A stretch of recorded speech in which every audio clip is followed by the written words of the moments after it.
sit this one out. Peter joins him, but Lucy immediately dropping the news that he needs to get the siphon. But at the same time, the damage I fear has already been done. Takada and Rax still tangled up with Sword. Just trying hold on, to Chair. this last elimination. I can't hear the game very good. He's just dancing around. Okay, got it though. Sword goes down, but Lucy Rax now have to figure out, okay, if we wait a bit longer, the zone is going to close towards us, but at the same time, how much are we willing to give up?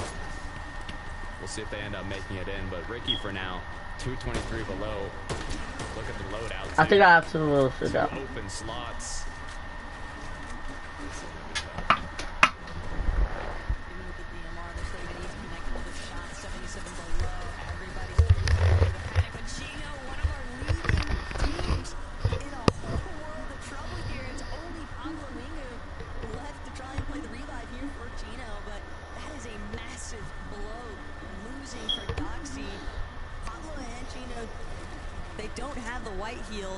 This is going to be a very difficult rotate, even with those misforms. And they're 48 below Surge. Yeah, I'm not even exactly sure how that happened. They're like primed up in positioning. It seemed like they had more than enough loot. Doxy went down, and I guess Chino, while he was trying to pick him up, ended up getting knocked as well because they didn't close the wall behind. It's just kind of a sequence of unfortunate events, and now they're forced to play this out as a duo. With the Surge gone from Doxy as well, now they were just barely above, forced to kind of stagger themselves on their rotate and try and pick off a few shots here on the players rotating in. This is just from everything to almost nothing. I mean, it's still possible to get a good amount of placement, but winning the game is going to be significantly more difficult now. But with their mobility, they could definitely close in on a knock or an elimination incredibly quickly. They're just looking for that third-party opportunity. That's what it seemed like from above. Sky Scroll, Thomas HD, though, they've already got their position. They're trying to make sure that Giddis is not able to follow them forward. Cringe also skirting by with Vanille and Volko. And Sky just continuing to pepper into both of those teams, not trying to allow anybody the opportunity to rotate anywhere nearby them, just seeing if they can secure any kind of additional surge damage. But Gina and Pablo are much healthier than before thanks to that superhero rank up, but it's still going to be an uphill battle. Yeah, some trios that are looking really strong. Combat Blaha Shark, full trio up. Thomas Sky Scroll, full trio up, looking strong. Volko Cringe, Vanille now, 300 above as well in the low. Kind of depends where this zone ends up pulling. But so far, Pablo is praying that zone will pull back. I'll have to hold that for another moment, though. Matias, Vanya, Pixie, our first time really checking in with another one of our powerhouse leading teams of Group 1. And already, Matias trying to take advantage of the fact that they're well above the search threshold. Now it's just about pushing the rest of the lobby back. They've got a pretty isolated position inside zone. Shark, Comvic, and Blaha, though, eyes on this team because Shark is down. That kind of creates some ripples in this lobby.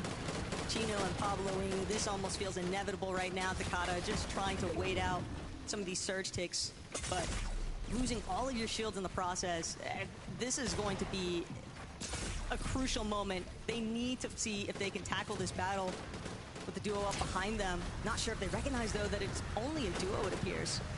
Yeah, it's a little tough. It's a good time to kind of look for those shots, but using minis bigs, you really don't get much time to actually look for those shots, so Mistform's gonna be used, elevated a bit higher, so they have that vision on the players rotating in. Make sure they're in zone now, using those hard mats.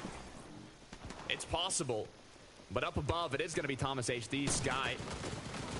Scroll has gone down, so they are playing it out as a duo, but still potential to make something happen.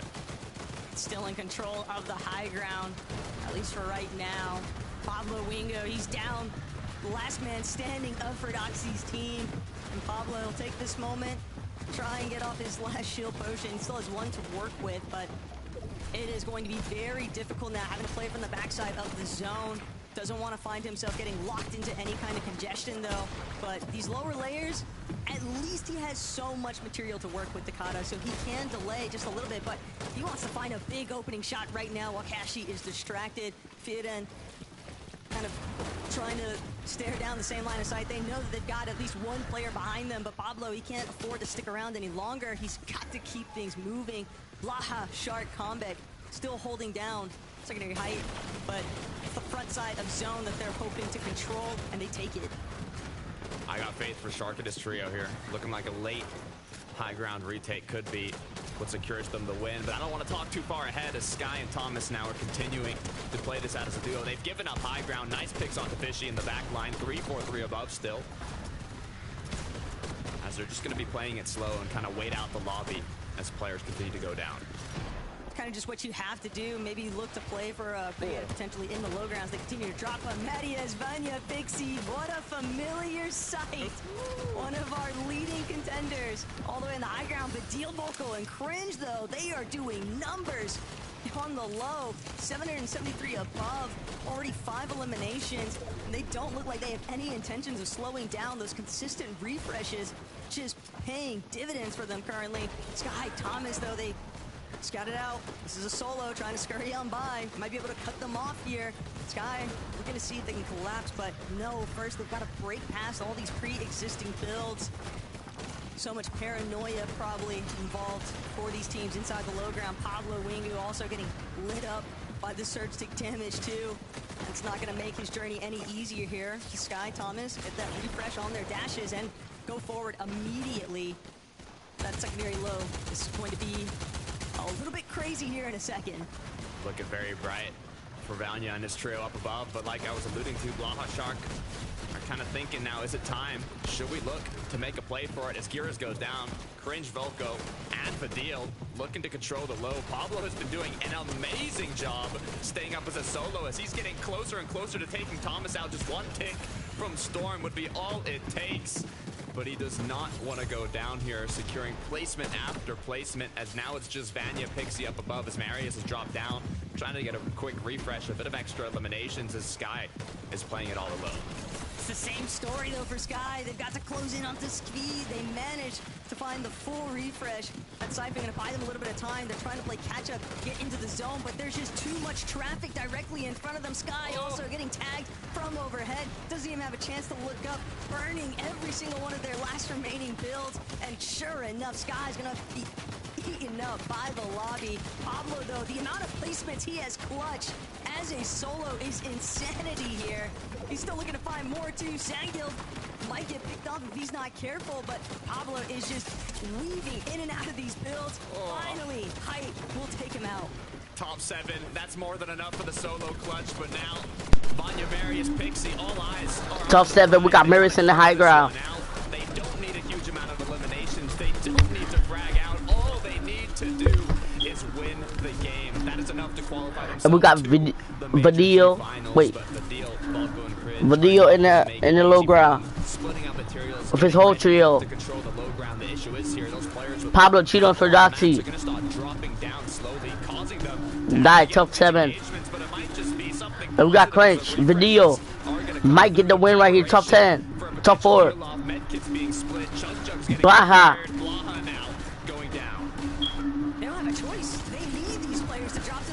She's dead. Blaha dead.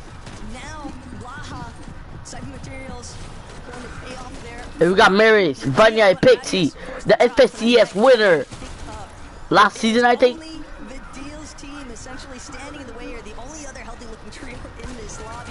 And we got Shark down. And we got Marius and Pixie. Vadil died. Marius and Cringe in there.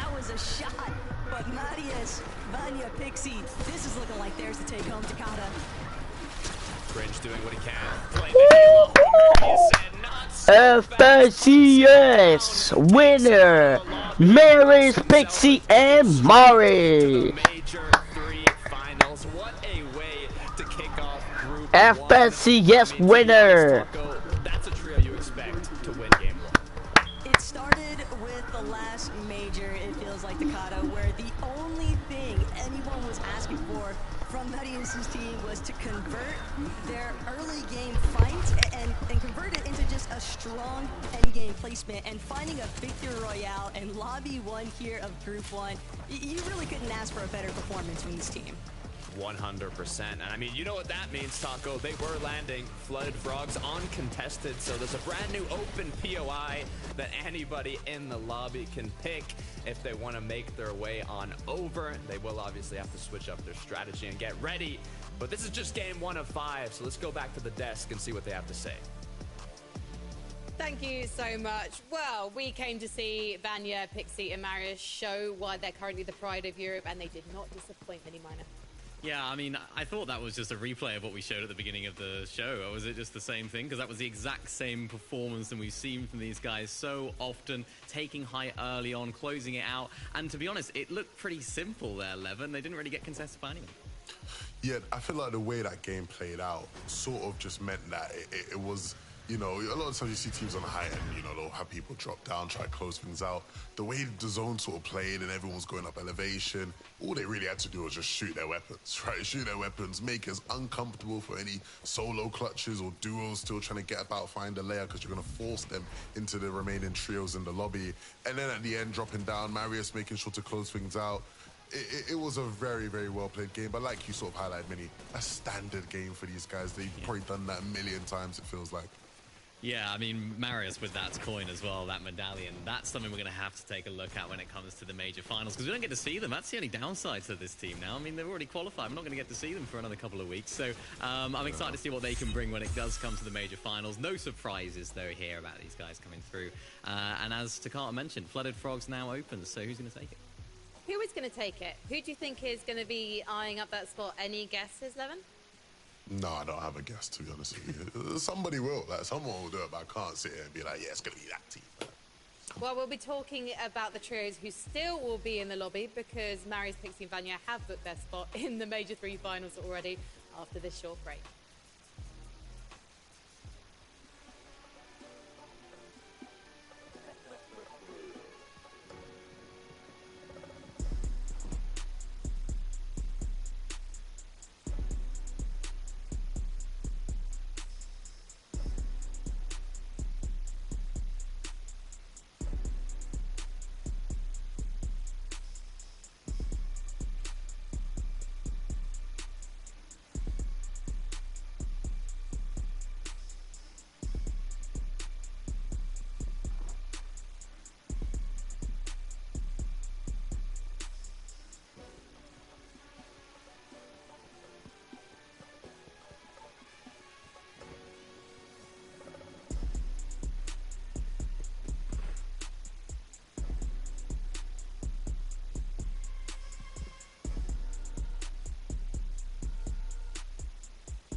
if you have just tuned in, you missed our opening game of Group 1, and it was an absolute banger for Marius, Pixie, and Vanya. They didn't break a sweat as they raced their way to the Major 3 Grand Finals.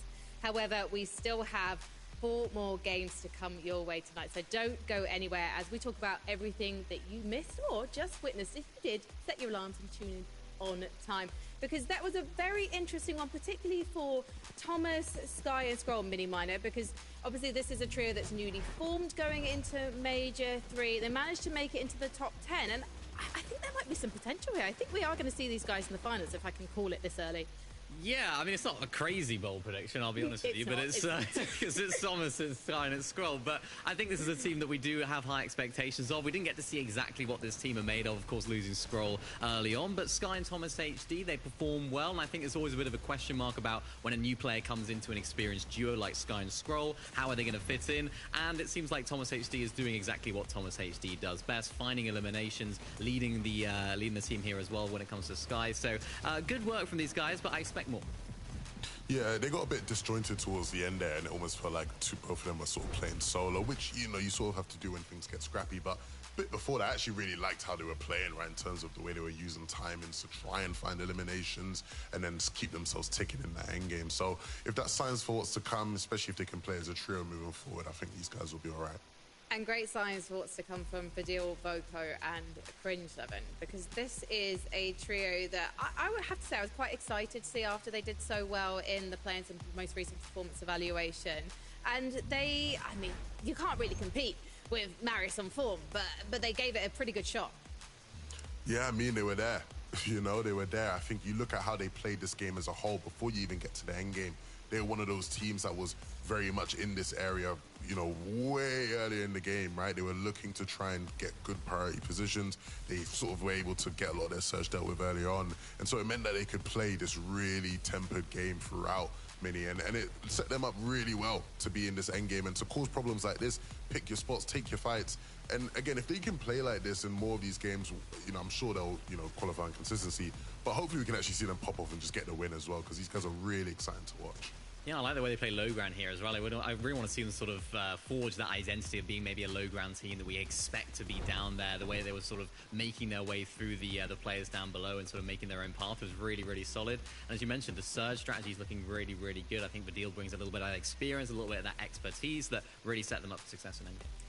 We didn't see such a successful early game, however, for Frodoxy, Pablo and Tino. Frodoxy was down, needed to be rebooted. Then they had surge issues at the start of the end game. But Pablo, I mean, he's got to be the MVP for this Team 11 because they still managed to make top 10.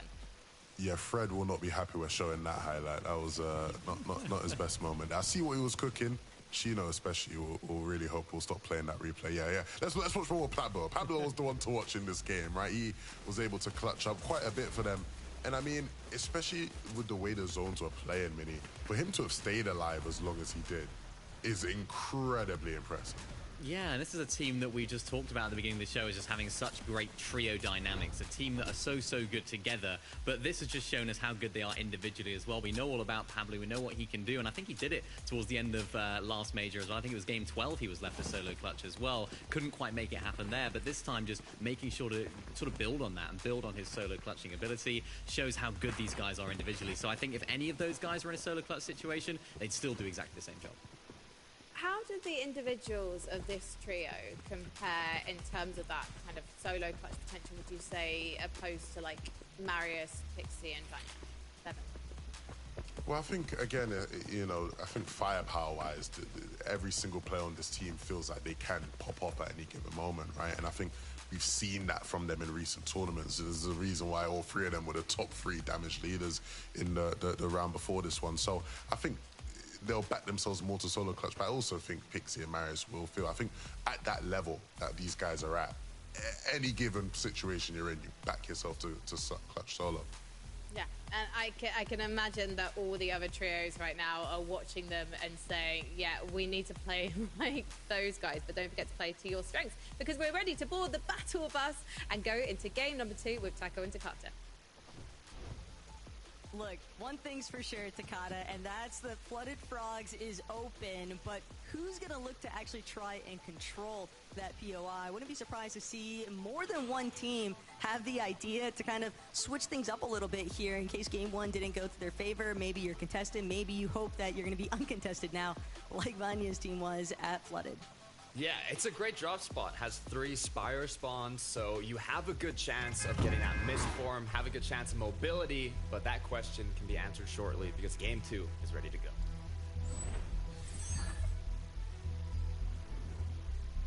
And much like Lobby 1, not everybody is going to be able to escape being contested off spawn. Popular areas like Demon's Domain, for example. Alright, get 2, chat. Get 2, chat. Game 2, we got Sky. I don't know. Chat, I don't know any name of EU player. I don't know. I only watch NA because NA. I mean, today I'm watching EU because of, like, you know, it's kind of fun. And I'm doing Group 1, Group 2, and Group 3. But in NA, I like NA more than EU because NA we got Peterbot, Pollo, Clates, and let me see, Cold, Ritual, like it's just like Acorn, the best, IGL I think, and we got Mianzo, Higgs, and more. At EU, we got Maris, Pixie, and then Vanya, and Mitsu Savage, Munger. Yeah, like EU don't have that much, like, you know. This point it's kind of difficult. It's interesting because chests obviously aren't 100% spawn, but the rare chests will be, so as long as they're guaranteed if you're able to get that better drop up top. As for Hara now, all of them looking incredibly low, but they are going to clean it up, so it's worth it in the end. And now they're going to get the medallion for themselves that gives them, you know, guaranteed 50 shield, perfect to get Storm Surge, the best AR in the game, and an incredibly high hero level early on, so part of the reason why that drop spot is so good as we look at Momsy, Skyjump, Repsguard. They know now that they want to clean this one up. Momsy just trying to ensure that they're keeping control of the high ground. Days, guys. It's going to make the wrong step over, and Momsy immediately punishing him for it. Lovetto, last one left behind here as Momsy, Repsguard, and Skyjump, they don't waste any time finding that final elimination. A much quicker conclusion in Lobby 2. This is exactly what Repsguard, Skyjump, and Momsy needed to get the ball rolling here. They don't have to worry about getting third party, fourth party, fifth, it seemed like last game. Let's see what they got. They got it all set up now. The 3 eliminations, the damage, the loot of Crime City without being third partied. So hopefully we see something happen in the mid to late game as Rax trying to clean things up now. No misform, no dashes, but more than enough to pick up that final player, I would seem. They only have 2 eliminations, but the full trio has been taken out, so hey, cannot complain about that. All threats having been resolved in some of these outskirt fringe locations, but his extended Fuzo Howley, they also managed to find a confirmation of controlling Utopia City.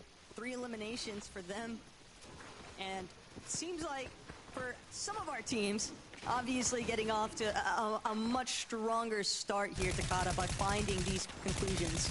Yeah, it's interesting how much quicker things kind of roll after game 1 concludes. Players are warmed up. They're locked in now and ready to make something happen. Thomas Sky Scroll had kind of a bit of a difficulty having the whole trio up in the late game, but they were still able to clutch enough points to kind of put themselves in the top 10, literally being the cutoff at 42 points. But, you know, I wouldn't be surprised if we see them take home a win in one of these matches. Ooh. A little bit of sneak opportunities here, potentially. Power and Thielen kind of honestly looking a little bit more trapped than anything else. I originally believed that, like, you know, maybe this is them having gone for an even, you know, draw in these off-spawn battles since they are contested early, but Kovacs, Cole, Blas, they have no questions left to discuss here. They just want to leave. They've already gotten what they were after with those 4 elims. Looked like he wanted some ice. He was kind of farming the little ice crystals, but it's all good, you know? New POI. Volko, the deal cringe. 81 points already. You know, that's a great position to be in. First place right now, not counting the trio that already qualified through the win. And a shout out to Pablo. I mean, Levin was talking about it. Solo clutched himself a top 5 after that match. Ended in 6th place, 7 eliminations, but it put them top 5 on that leaderboard. So hopefully this time around, they can actually close it out as a full trio. Superman Sprite being used, which is great for destroying builds, but not great for eliminating players. But hey, when you're chasing someone down, the emoticons coming through. Yeah, it must not feel good to go down to that Superman Sprite. Realistically, Kashi just had nowhere left to run. Pablo, recognizing the fact though, someone was trying to get some shots in onto them. Gab Thomas just stumbling upon Faded. That's an easy opening elimination here. Sky now trying to see if they can find a secondary one onto Tex. Scroll also approaching with a different line of sight, but the overhead battle just continues, and Sky, Scroll, Thomas, they will just get the full collapse there onto Tex. Some of these players just getting smothered by the numbers once they lose a teammate or two. Back to Rax once again here on the island. Repeating myself, it is second zone where it appears, so they're going to be able to get that mythic DMR, that medallion, kind of boost your mobility. It's not the best island medallion we've ever seen, but it's, especially now, actually pretty good if you're able to make use of it in the end game, jumping around, taking good shots, but they got what they wanted. And they'll continue on forwards now. Well, they know where to potentially look if they want to try and establish a little bit more surge after beating Tag or two on that rotate descent off of the Rift Island. Blaha, Comeback, Shark also looking to try and get some nice angles on the teams below, utilizing the mountain span over here, brutal boxcars, because Shark chasing down a player and take him all the way into the basement here. Relvis hoping to escape, but Shark has zero intentions of letting his prey go. Not at all. He senses something red in the water. He's continuing to push on through. Don't want to take up too much time. The Rift gets used. Blaha connecting a good amount of shots, but he was just one away to closing it off. But he can't complain with a bit of extra damage. He's definitely unhappy, though, that Pablo Wing is going to prevent him from being able to follow up. And now Blaha, he's got in the danger for Doxy, up close and personal. Shark trying to see if he could provide a little bit of coverage, but damage is already done. That's a big opening elimination there for Doxy's team, and Chino overhead now. Comeback trying to see if he can back up Shark there, but this is looking a little bit dicey. Pablo, Doxy, Chino, they both have the health advantage and the numbers here, Takada. And Shark, we know he's a really strong fragger. We've seen him clutch ample amounts of times in these kinds of situations, but the fight is not what they're after. They want to disengage. Chino, Doxy, Pablo, they're not going to let him go. This kind of clash of the Titans early on as Combat goes down. Shark left alone now, going to be forced to get on out of there, but as the Rift comes through, it opens you up to be eliminated out of the sky. Will he be able to make it? As he's not, you can see in the feed, Pablo has taken him out. 4 eliminations onto Doxy. Look, now all this trio has to do is not get picked off in the late game, and they should be able to close this one out. For that battle, though, they're definitely looking very healthy. The Freezy, Wheat, Sined, over by Lone Wolf Lair. Not in a real rush just yet, but still opportunities to try and look for some surge damage. And the Flooded Frogs difference with Vanya and Medius and them having already qualled after winning game 1. Normally you'll see a lot of times that Lone Wolf will kind of just expect to be collecting Surge on the team over by Flood of Frogs. It's very common for teams in both of those POIs to kind of take shots at each other, but I was wondering if the Freezy's Surge has maybe been impacted since Vanya's team is out of the lobbies now. Truelex always wanted to have a plan, though, for Surge strategy. Yeah, repeat of their previous plans. A good point you made, though. That team that normally kind of taking shots at each other does end up qualifying. You have to switch up your strategy a little bit. Teeny, though, same strategy as always is going to be working out. Bit split, though.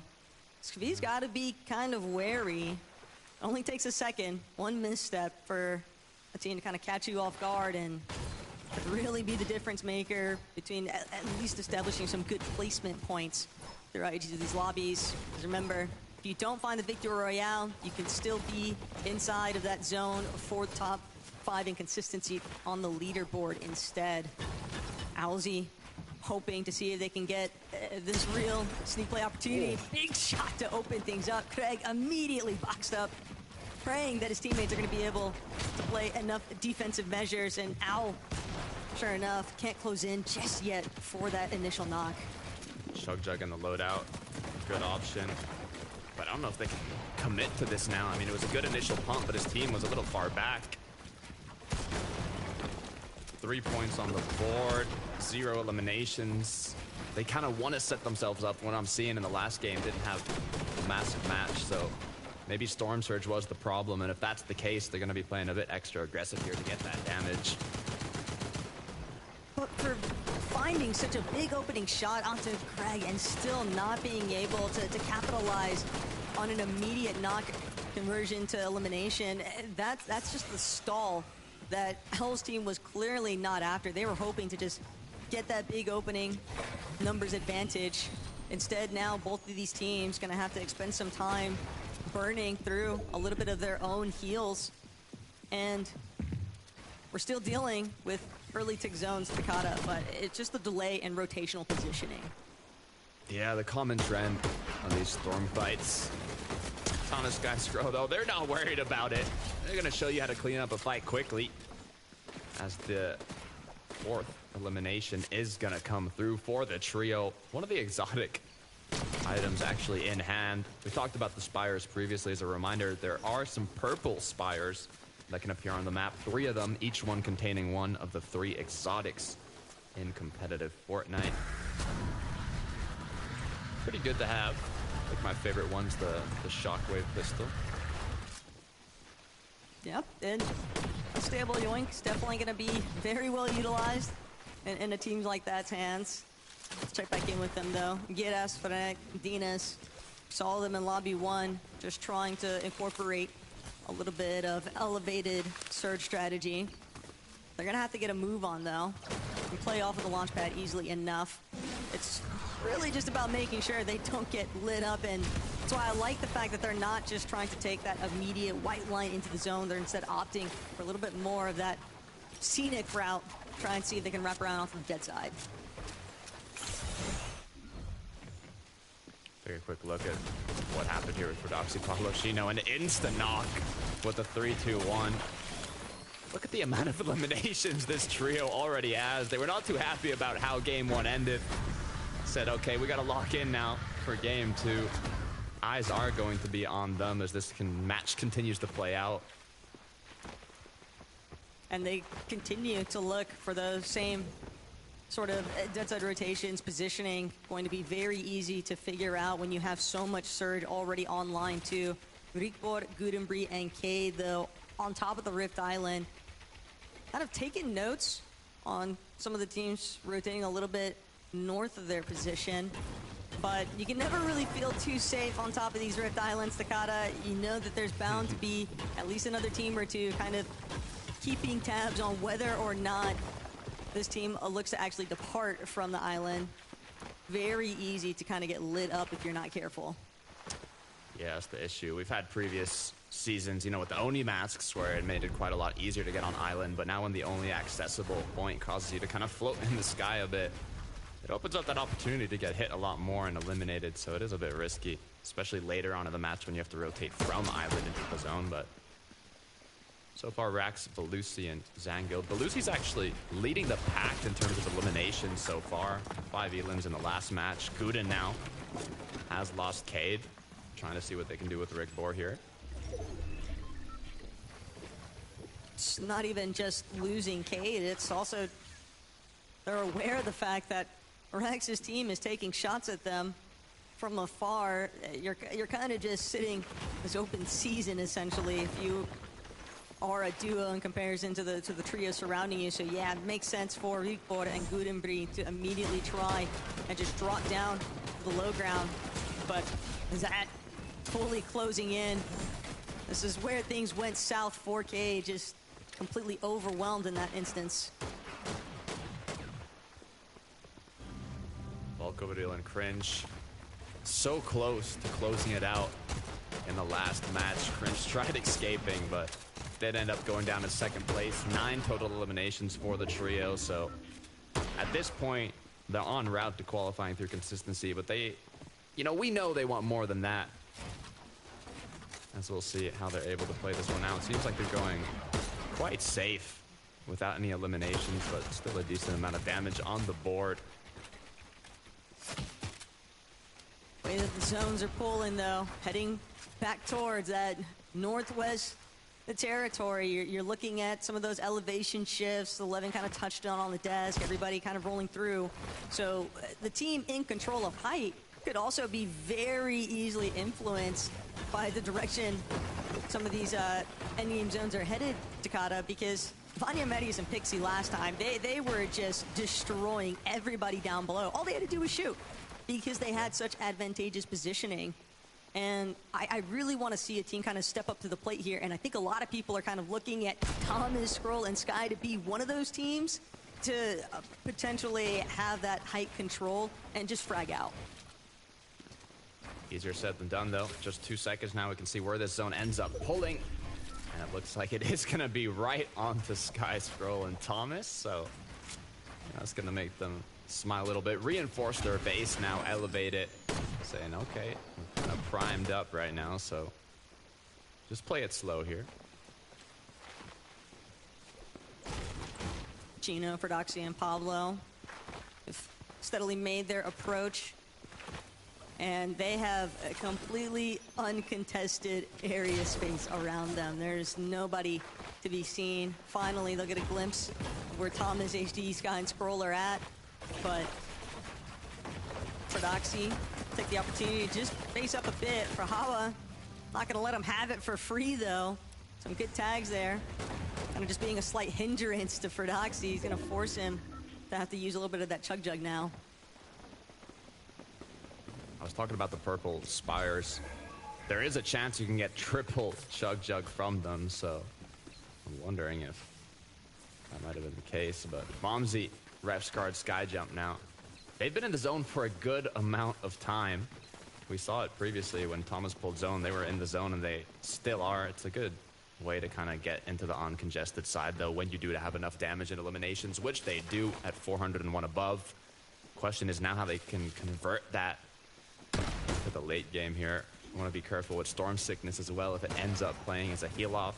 Now you can in this season use the bird or, you know, mist form to kind of avoid that Storm Sickness damage for a little bit, but still going to be difficult. Craig now doing what they can to get above. And this is the problem right now for Ref and Xayah. They're just going to be completely stopped in their tracks because Fex team, they need a big win here, Takada. They need to find damage, and their only option is to take the first fight that they can actually find. But teams understanding when somebody looks desperate for Surge, just cut them off. Do not allow them to actually break our walls. But this is a lot of time now that if Craig's team doesn't tackle this immediate fight, they're just going to end up getting lobby focused anyway. Yeah, they do have to be careful. 119 above now. Give them a bit of safety, but I wonder what Tom's HD, Sky, and Skull have been up to. I saw on the feed they got a few eliminations. They got a nice angle. Picking up 1, potentially 2. This is a huge refresh right before this end game begins. they have set themselves up for success in this second match. That is a tough break for Alba, and it looks like it's only going to get worse. Unfortunately, she cannot withstand the actual surge tick damage being underneath the threshold. And Snozy completely caught off guard. He's trying to get his teammate to safety. Finds himself now being a victim. Alzi doing what he can. See if he can buy a little bit of time, but he's not going to be able to go for that revive opportunity. He can't even stay standing himself. Physic's team just a little bit too strong in numbers there. Cringe Volk up deal though. Seems like they want the fight. Seems like they might, just 45 above. It might be time to take it, as the shots are going to come through, slowly picking up that spare loot from the eliminations. But they don't want to do anything risky here. You're so close to those moving zones already. Going down in this portion of the match is probably the worst time you could. So they'll find options to take those shots on the rotate. Players will have to move. There's going to be opponents who are also below on surge. For Hala now, trying to see if he can find one of those openings. For Hala, Maziak, Kaisers, some shots taken onto Howley. They're just gonna keep making sure that they have that back tarp fully closed off. For Doxy, not gonna be able to follow Chino and Pablo. Cringe, Volko, Badil. They are just cutting him down at this point. They do not want to allow the rest of that team to escape. But unfortunately, now with the lobby getting involved, Chino and Pablo, they've just been squished in between a rock and a hard place here, trying to see if they can just wiggle their way out of this one. But Chino will be spotted out. Pablo, it's inevitable for him to go down, it seems like, but a misform, not even going to get a chance to pop it off. He's just getting completely surrounded by the lobby, down to his final 3 HP. Only one shot needed to connect. And just teamed on both sides of him. There's nowhere left to run. Drop completely low. He is building for his life here and somehow still standing. Oh my gosh. But despite his best efforts, everyone else has finally let up. I cannot believe that he has actually withstood that Not agony. again. Not again, Pablo. The last match, he solo clutched it to a top 6. Chug Jug has been used. He's back in the game now. 100-100. We'll see if he's able to get the back-to-back, but Sky Scroll Thomas want to get more than a back-to-back now with the setup that they have for this late game. Cringe Volko Badil continuing to apply pressure onto the elevation in the zone. This is going to be interesting. And they're not the only ones. Thomas HD, Sky Scroll also taking note and shooting back at everyone else behind them.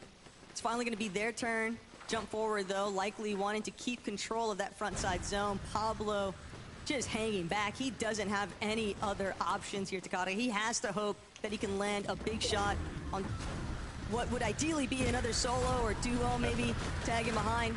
Seems like it might be Hizix and Howley that he's got in his sights, but not willing to make the jump just yet. Still has 393 above. The issue is he just doesn't have the mats. He's going to be forced into playing that backside of zone. He wants to drop low probably and just pray for a refresh. He had so many mats before, though. He just got sprayed from max mats to just 17 builds, but Jewel Ghost Hyper. I believe this is the trio that contests Demon's Domain, or was originally the uncontested team there. Could see them taking home a match. They want to go for all or nothing, and right now, they're in position to do it. All they need is to execute it correctly. Very similar to the last lobby, though. Cringe, Volko, Badil, they look like they just want to control front side low. Granted, they don't have as much surge damage as they probably would have expected with those 3 eliminations. Only 96 above. Just indicates how action-packed this lobby has been. Giras, Franek, Dinas trying to keep a little bit of a separation between ultimate low just for right now, though. But Pablo still managing to be standing is incredible. He is just finding placement points wherever he can, but Pablo wasn't expecting that shot underneath. Just 2 players sandwiching him. That's going to be the end of his run. Scroll, Sky, Thomas trying to see if they can escape. Earlier on, we saw they were nearly flashing head on. Thomas's team, then Badil's playing low. You're bound to encounter one of the two. You know, it looks like they took out Brawlhalla, but playing as a duo, once again, the full trio not being up. They're going to have to clutch this out, but they are looking quite healthy, so it's more than enough to get a good placement here for the Volko Fringe. They want to turn that second place into a first. Everything is in their favor here, once again, making sure they have control of the low ground as Rax trying to get on ahead. Fadil is doing such a great job at tarping ahead, preventing anyone else from kind of getting those misforms into that same front side. Gires, Dinas, Franek looking up now, seeing they can get a temporary chop. Jewel forced to retreat to the high ground, but Teeny gonna cut him off in the process. Teeny actually gonna be the one left over on height, but not sure how much material he has to actually hold it. He might just look for maneuver front side zone. Ghost watches Jewel get sunk. Ghost meets a similar fate the moment he steps off of the high ground. Doesn't even get a chance to try and land. Trulex, Zvi, Teeny. It comes at a cost. They lost Teeny, but with Trulex and Zvi now up top, they've got to try and deal with the spray down low. Scroll and Thomas are still rolling as well. This is one of the most dangerous parts of low ground when the players start crumbling down below. Volko, Fadil, and Cringe want to capitalize on that by picking up Elim after Elim, but they're looking around, they're saying, could this be our chance to apply that pressure on the high ground team? What a good time rotate to stay ahead here with that difficult elevation. It might just end up in that 3v3 to close it out, but Scroll is going to do what he can to stay up. Wheaton, Frizi, and Sined, though, they're currently in control of height, but they don't have a whole lot of materials left over. Dina is still backside of zone, just hoping to skirt by unnoticed. Fadil, Volko, Cringe, farming out whatever last bit of material they can find. They need every single mat at this stage. They were just here in the last lobby, Takada. Now they don't want to find that second. They want to be first. Scroll will be taken out. Cringe, Volko, Fadil. A trio looking incredibly healthy, all things considered. And Cringe, Volko, Fadil, they know it's really just this team on height that we've got to deal with. The 3v3, the height below, we've seen this countless times in Fortnite competitive. They're experienced players knowing they need to hit their shots. The Frizzy takes out Cringe. Volko now is doing what he can to stay up as Fadil is just at a sliver of HP. Sined, can you connect the shot? All you have is one more tick of zone. He tries to pop the jug, but he doesn't have time. Volko is gonna clean Big up. Volko and Cringe video with the win. Themselves into the finals. After that, Congratulations to Grace. It's so clear that Cringe, Volko, and Fadil have a very strong grasp of how they actually want to play these low ground front sides of zones, Takada. But to see them immediately transition from that placement in the first lobby to now a victory royale, it's got to be an insanely good feeling for these guys. Oh yeah, 9 eliminations, second place, into 11 eliminations, first place. It was everything they needed, and with the double chug, Fadil was able to last it out. What a way to close it out. I mean, it was almost flawlessly played from the low ground control to closing it out. Let me know what you guys on the desk have to say, because that looked incredibly clean. I know we're only 2 games in to Major 3, boys, but the class acts we've seen from some of these trios so far is making me so excited as we move through this series, because Cringe, Volko, and Fadil, they might be a new trio, but they have the game plan, I think, that's going to be right up there with more established trios.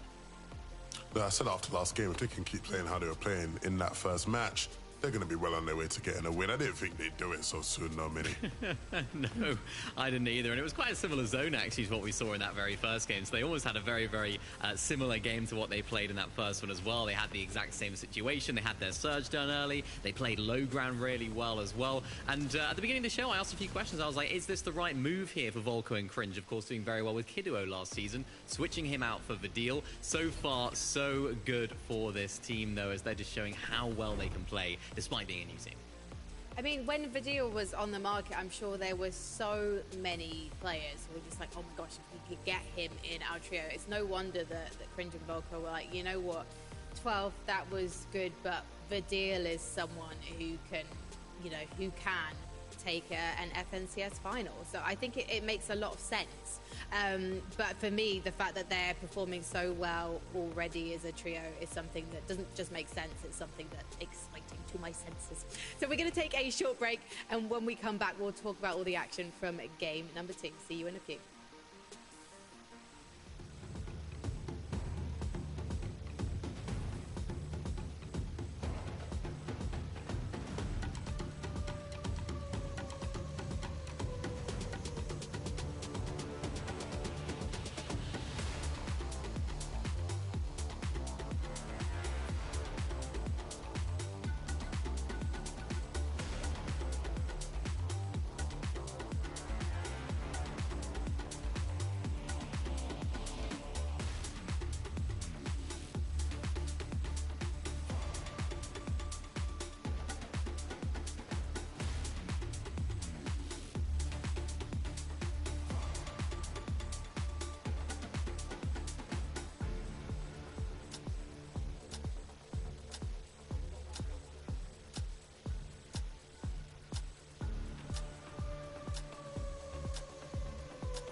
Welcome back to FNCS. It's Group 1 of Major 3, and our European trios are truly turning up. We have seen Cringe, Volko, and Vadil, a brand new trio for Major 3, go through to the grand finals. They know that they'll be seeing Marius, Pixie, and Vanya there as they won game number 1. But in game number 2, we did see some early fortunes turn up for the books for Frodoxy's trio and Thomas's trio, but neither of them we saw performing in those final moments, unfortunately, boys. So I kind of want to talk about what went wrong. Starting with Thomas, Sky, and Scroll. So we see Scroll having to try and clutch things out for his team, but I'm not really sure. We saw separation in the first game, but Levin, what was happening in the second?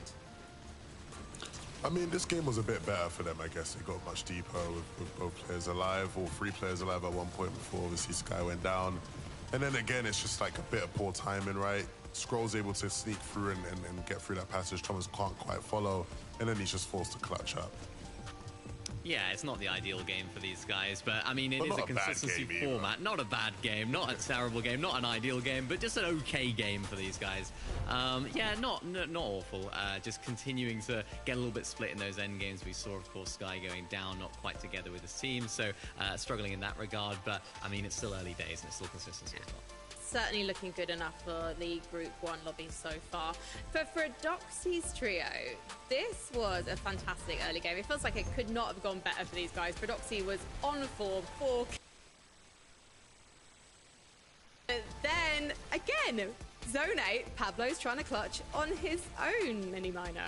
Yeah, I mean, this is just exactly what this team do. They like to play aggressive early on. I mean, Fredoxy with those dual-wheel pistols, he is next level with those, getting so much damage early on. And it's just this point in the game, it's happened again here, Levin, where there's just one or two of them getting knocked, then it sends the whole team into a frenzy, no one knows what to do. Somehow, Pablo stays alive. I don't know how he did it, but there's a few mistakes that are being made here at this stage of the game. Maybe a little bit of over-aggression. It wasn't really over-aggression there. They sort of ran into the wrong team. It was Volko's team, right? They were the game winners.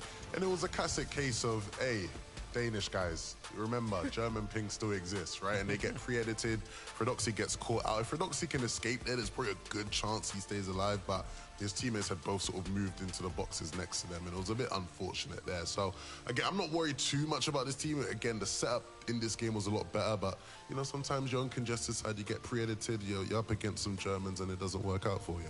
You sound like someone on Twitter now. Like, I can just imagine Fredoxy's taken to Twitter already. He was like, it was ping, guys. It was ping. Let's take a look at the standings, though, because this is an interesting one. Obviously, it's so we got Vanilla, Quench, Volko, Vanya, Pixie, Morris in the grand final. We haven't really had a chance to talk about some of these trios, though. Bahawa, Kaisers, and Maciak, I guess they're just having a balanced game and not quite making it to the final two, Mini. Yeah, they've had a second and a sixth so far, so pretty solid performances. Haven't seen too much firepower from them. Haven't seen anything that's going to make me think, oh yeah, they're going to come and take this next game by storm. But it's these sort of teams that can sort of take you by surprise a little bit, you know, making their consistent games happen. I love that I was just like, they haven't made it to any top twos, and Minnie's just like, they've made it to a second. But you didn't shame me there, I've just shamed myself. Interestingly, in that last game, it was one of these kind of lesser experienced trios who did take that high ground. We saw Julie and his teammates up on top. Was it just getting unlucky with the mats here, Levin? Well, they invested a lot of mats to take high. And this is a team who, you know, it's going to be a tough lobby for them because they're contested. And if they were uncontested, initially I was looking at a map of this lobby and they were uncontested. And I was like, these guys are a sneaky team who should be able to qualify through. But when they don't have as many opportunities to have games, they're going to go for the gambit, right? Meaning, like, a lot of the times, if you know you don't have plenty of games to play with, when you get an opportunity to take height, you're just going to take it. And so they invested a lot of materials, they ran out of steam, and they lose height as a result of it. So hopefully we can see them maybe in those situations look to be a bit more aggressive on the refreshes. Yeah, it was difficult for them there because I think two different teams trying to take height at almost the same time. We had Teeny on there as a solo as well, causing havoc. So it was difficult for them when you don't have as much experience on height for them to actually find success. But as you mentioned, they're going to need to make those games count. So we'll see what they can do for the rest of the day. Well, we have got 3 more games to go before we wrap up the action for Group 1. Are there any trios that you haven't seen inside the top 10 that you're surprised by? I know we've got the return of Refsgaard. Didn't necessarily have the best start to the lobby, but is he someone you're expecting to go up the numbers as we head through these games, Evan? Yeah, potentially, man. Shout out to Refsgaard, I guess. We're back in Refsgaard now. We are. We should be backing Refsgaard. We don't want him to retire again, boys. Come on, Refsgaard, we got your back, and we also got game number 3 ready to go. So let's head to Jakarta and Taco. Thanks, Frankie. Look, I got faith for Refsgaard, okay? He's in 16th place now, I believe. He started off not too strong going down off spawn, so you know what? It's still possible, but it always surprises me how quickly these games go through in the group stage, and we're already ready for game 3, so let's get right into it.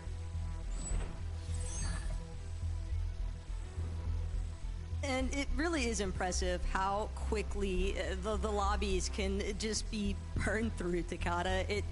It's almost, it's kind of a mental game right now for a lot of these players because you obviously want to see if you can find that Victory Royale, take your best shot, but even if you don't get that game win, you can still play for the consistency metrics. And a handful of our teams today not really able to lock in that consistency. Demon's Domain will be left alone, though. Yeah, I mean, speaking about consistency, that was so Ghost, Hyper, and Jewel, who, you know, they were just talking about them on the desk about their high ground performance, was the team contesting Demons. So I'm wondering if they kind of saw that bright light with high ground. They're like, we're so close.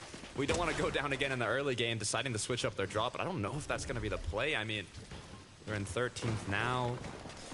I think they were more kind of playing for that win, so we'll see what ends up happening, where they ended up dropping, but Revsguard, Skyjump, Momsy, once again contesting in Crime City. They got the off-spawn win in the previous match, the back-to-back. I don't know if it's going to be possible, hopefully. But we'll see. Rax over by Resistance base, trying to see if they can find some early trades on the surge tags. Does pan out slightly in his favor. A little bit of trouble brewing though elsewhere. Alba and her team trying to see if they can find this collapse. Island just runs by and is immediately punished. Ego now left to try and fight back, but Props will be found as a return fire. And this is getting messy now for both of these teams. It seems like neither side has really profited too heavily off of this one. But now it could be down to Kedadim, Power, to decide who's going to take it here, keep their pride going for their team. But Kata just doesn't want to go for that initial shot just yet.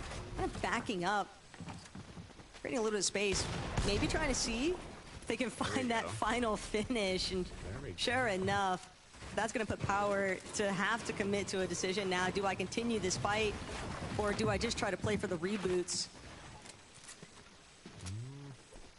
Take the 1v1, you know. Well, he gave too much time now. Yeah, I was going to say, is he going to let him pick up his teammate?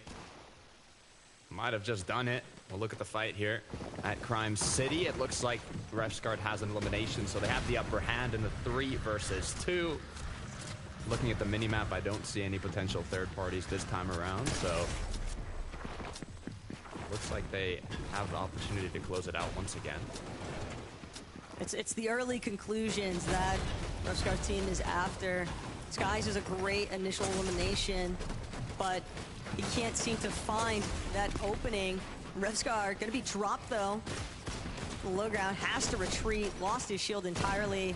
Skyjump and Momsy though, plenty healthy enough. And they're gonna get the return fire now onto Skies. Telio also getting lit up along the way. Revsguard knows he's got nothing left in the tank, and he'll get that final elimination. And these quick conclusions though is exactly what we need to see the repeat circumstances of. Last game they were able to also find that quick conclusion. Same can't be said though for Alba and Kedadim. They finally take out the team that was initially contesting them, but now they have to deal with Noya, Kovacs, and Kolb, who are just substantially too healthy. This is going to be a very easy third-party chase down for them. Yeah, I mean, not much you can do. Mist forms, got the dashes, got everything to chase down your opponents now. We're seeing a lot of success in this early game, but converting that early game to success to the late game is kind of what a lot of these trios have been lacking. So it seems that Ghost, Jewel, and Hyper have decided to go Flooded Frogs. This is where, at the start in game 1, where Vanya's trio qualified from, they said, okay, you know, let's go to that spot, see if it's contested, uncontested, and for now, it seems to be working out for them because, you know, they're all 3 up. It seems like they have a good amount of loot. But now you have to fight against the top trio coming in from the play-ins, which is Pablo, Chino, and Ferdoxy.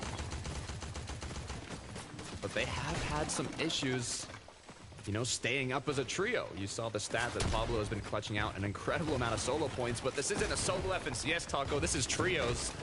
So hopefully this time around, we can see the full trio in action. But they've made it a little bit further each lobby. Just a couple of unexpected encounters really catch them off guard. Chuck and Azat might add to the spoiler party here for Ferdoxy's team. They don't realize that they're getting third party. They're still trying to take this pickup engagement with Jewel, Ghost, and Hyper.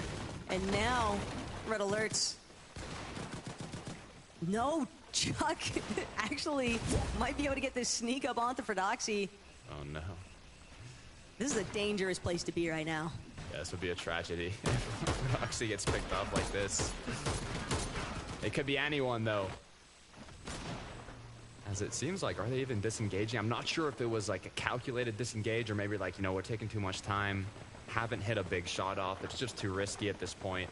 And that kind of like spidey sense was perfect timing, as they might not have even known the third party was here, but now they're gonna know, as both trios have exited on their own path. Sure, they're Probably recognizing the fact that the shots being fired don't belong to them. Still, not the heads-up win that you'd be hoping for. Gudenbree's team, on the other hand, they're able to find a couple of early eliminations. Outskirts of the map positions, though, you've still got to make your way into the zone. Cade, Rigborn, and Gudenbree, they really wanted to get that chase out and find a confirmation on those early eliminations. This doesn't surprise me at all to see, though, Outpost having a little bit more action early on, given that Vidil, Cringe, and Volko just qualified to finals from that last lobby win. But one of these teams is kind of got to set your foot down, right? If you want to be the team to kind of claim that opened up position. Yeah, and sometimes it takes more than just one game, as we saw from Ghost, Hyper, and Jewel. Took them now until the third match to actually go to Flooded. I wonder if anyone even went there in the second match. But so far it is a kind of a waiting game, an angles game. They have zones so close by that they have the time to spend.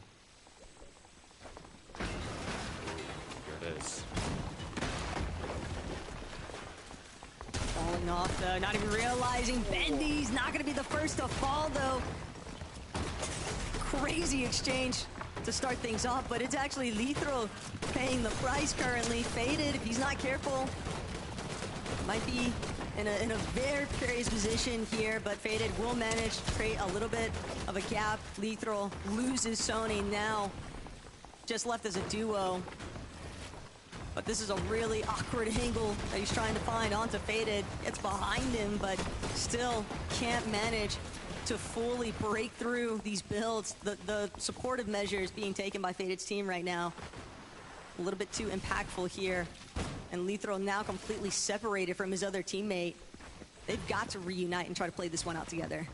Yeah, there's some impressive counter shots by Faded's trio, to be fair. They got kind of surprise attacked, but still were able to connect high damage pump shots, kind of pushing them to the upper hand of this fight. And now, not only did they want to pick up one, they wanted to finish this off.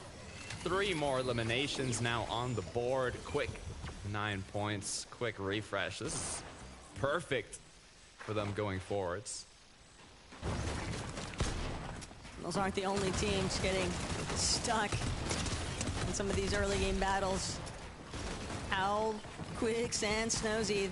That's a nice opening knock onto Antoine, but even with that being said, still enough surrounding members to make this one difficult to close in on. Owl loses Quicks, but finding Nade means that they'll be able to play for that double revive, and Kenro gonna see just what kind of damage can really do, but he knows. Left by himself, opened up the wall, and that was just a given that he'd be Elim shortly after. Hala now. Pretty calm.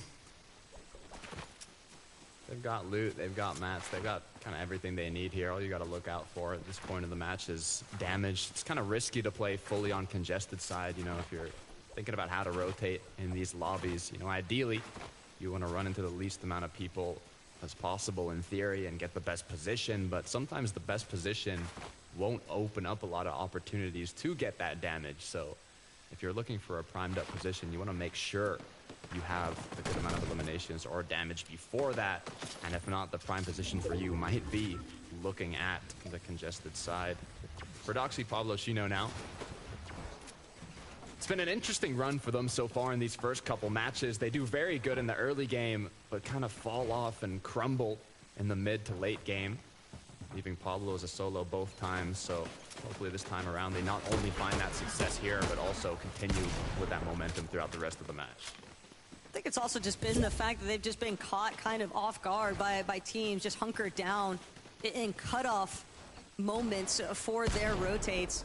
I think that's a big part of the reason why they seem to be trying to clear out space before they actually make their move forward. They know these are teams that are already hurt. They've been in these outskirt positions fighting for a while.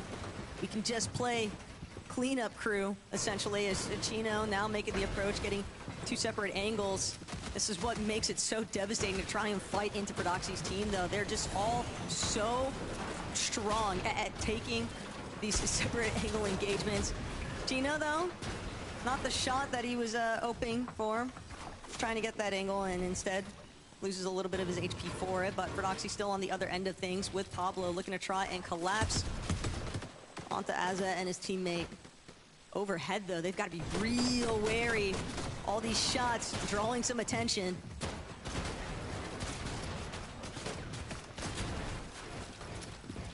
Yeah, you can see the attention we were talking about on the bottom right in the mini-map. Full trio getting closer, but Ferdoxy just needs one big shot to connect, but once again he goes down, full on eliminated. A perfect opportunity for the trio hunting them down to go on in. It's actually going to be Hyper, Ghost, and Jules, so you wouldn't expect them to have a set plan for this part of the map, you know, switching their drop to flooded, but a third party can happen anytime, anywhere. And once they find out that there's not a single full trio, it's going to allow them to kind of play that extra aggressive play style. This is about to be bad news bears for one, if not both of those teams, though. Chino and Pablo, they know that we've been here entirely too long. We need to just get out. On the other hand, though, Ghost, Hyper, Jewel, they've already found one knock. They're just going to chase out Mithrofan for the other. And Ghost finally coming to a slight lull there just because they were getting tagged from a different direction entirely, but that's kind of all that was needed. Duo situation, very easy for a full team to chase down, especially when they had such an upper hand in positioning. This is looking good, actually. From last game where they got height, but just crumbled when it was contested, running out of materials. Now, hopefully, they can have a better shot at it. They're kind of set up for it. Sinead, Nefrizzi, Wheat, on the other hand, I mean, this trio has been playing incredibly safe, so I'm curious to see how much damage they actually have. 68 players up. It's definitely awkward, though, for teams that are having to invest time looking for the reboot moments in comparison to trios like Nefrizzi's that are already kind of just rolling through, trying to get established in good areas where they can see who else is approaching and also maybe try and prevent them from coming their direction. Giras, Frenek, Dinas, though, inside of Utopia City. They've got elevation, but clearly other teams in the area taking notice of where they boxed up at.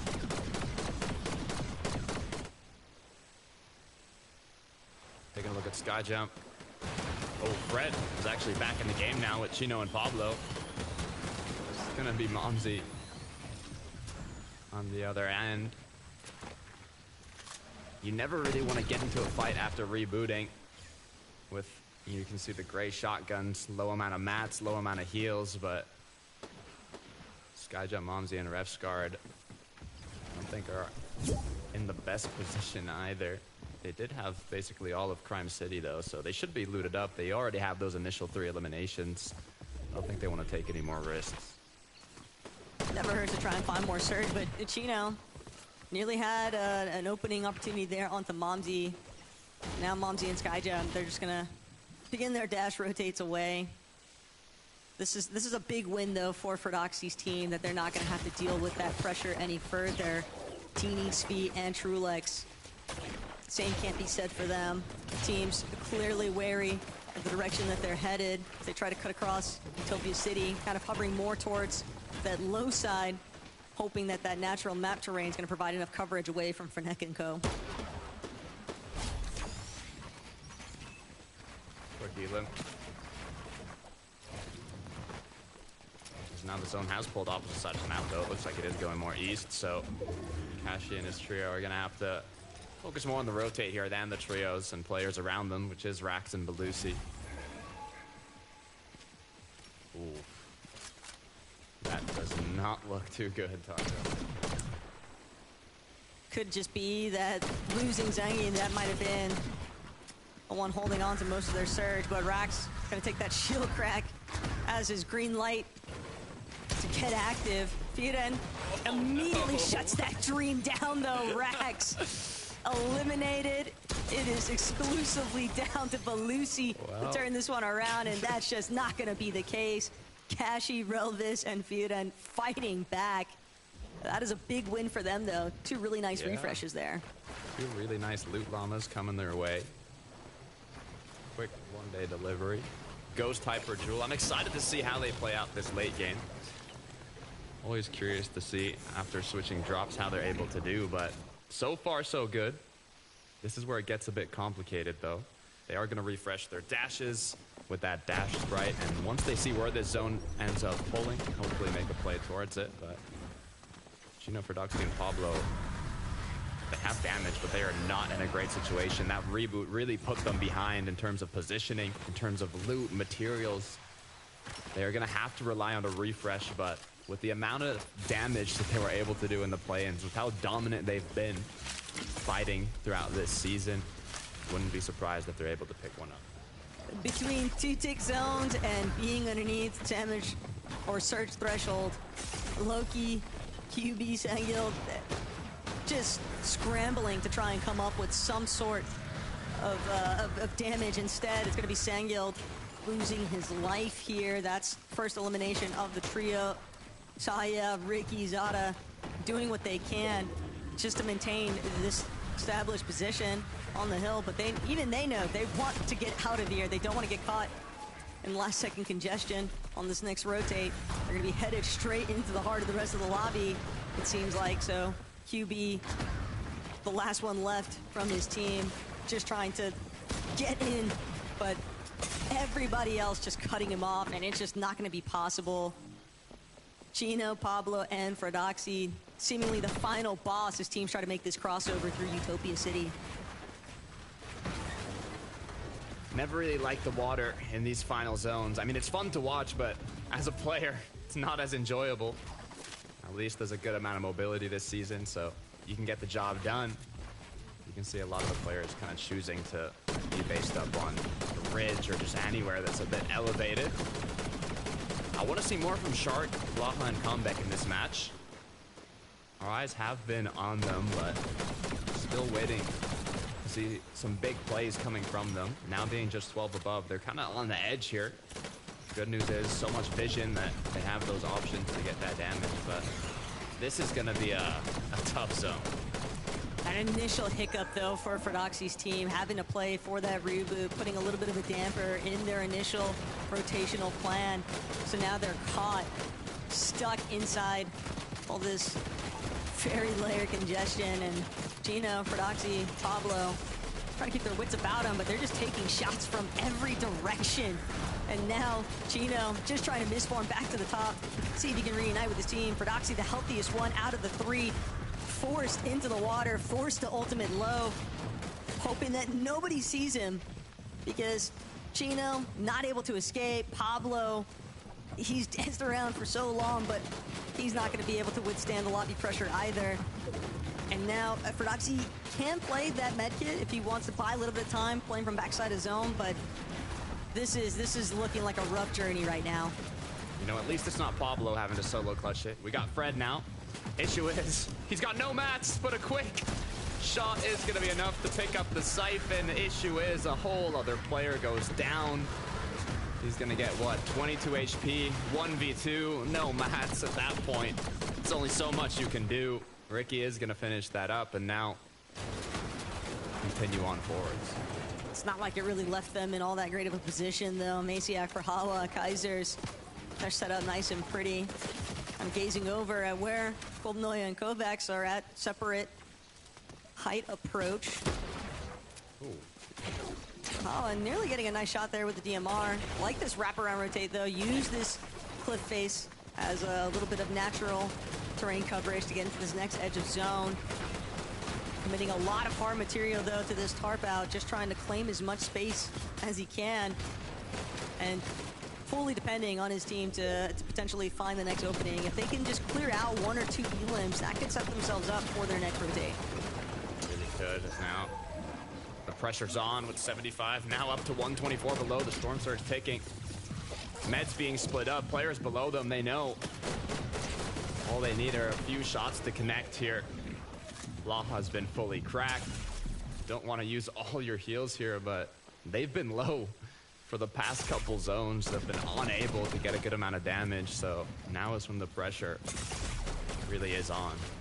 But they're just 6 below here, Takada, and low ground is going to be the best spot for them to try and find a straggler or two, get a good connecting shot. Shark finds piece of one. Maciak gonna lose his shield entirely as Shark now closing in. Maciak also suffering from this surge thick damage. That's another trio just in so much trouble here, but Combat can't escape. It's just a cluster in the low ground. Shark now trying to get overhead. Perhawa gonna be the only one playing out his medkit, but with the surge thick damage to boot and the lobby focus, he's just trapped behind everyone else. Just too much focus. It's way too difficult to make yourself hidden in these moments. Borhara, though, has somehow made it into zone almost. 15 HP as the med kit's gonna be popped. No, all the metal builds. I don't know if he's gonna have enough time. The mist, though, is gonna give him just a bit more heals as he runs on in. Somehow has done it. The issue is just a handful of builds left. Runs into a full trio. Rickbor on the other end of the door, and it looks like Hyper, Jewel, and Ghost, they might look for this high ground early on once again. This is the right intention, too, for Jewel, Hyper, and Ghost.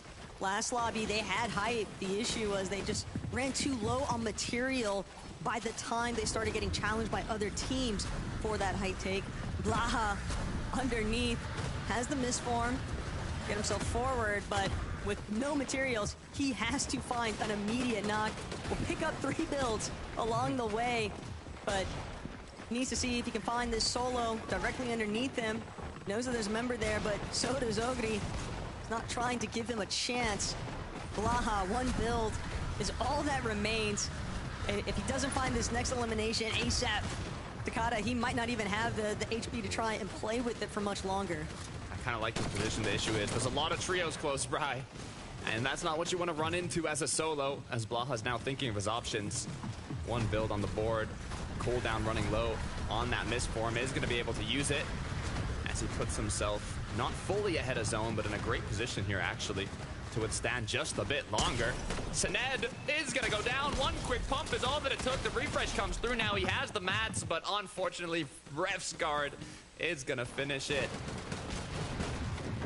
The dangers of playing backside of zone, you forced to give away your position when you're just looking for any kind of refresh. Good pickup though for Refs. Gonna give him a little bit more material to work with. Doesn't have a time or any sort of relief. Height spraying down into where he was just at. And that's the kind of control that you need to see from the team on height. You want to punish these players in the lower layers. It's Kovacs, also solo. Just so many teams losing a member or two along the way. And Refsguard just found another big elimination, but unfortunately spotted out and will finally meet his end in this lobby. Good amount of eliminations. Looking very bright for Ghost and his trio up above as well. They weren't able to hold on to height last game. Now they have another shot at it with just 8 trios up and running. They're getting closer and closer to being able to close this one off. So many solos doing what they can. Rickbor goes down. Skavi with a huge pickup now, doing what he can for Trulex and Teeny as the medkit's going to come through. A bit of heal off as Jewel now has to decide, okay, are we going to play this heal off? Are we going to drop down? Are there any teams on second height that are looking to contest us? How do we end up winning this match? That could be a big pickup for Firen, but unfortunately, Duag looking to shut that one down. Dommel jumps in, but that was a little bit too aggressive there. Kashi, Relvis, Firen immediately taking full advantage of those last-minute jump-ins, but Hyper going back overhead. This is going to make things really difficult now for Kashi and Firen to withstand the pressure.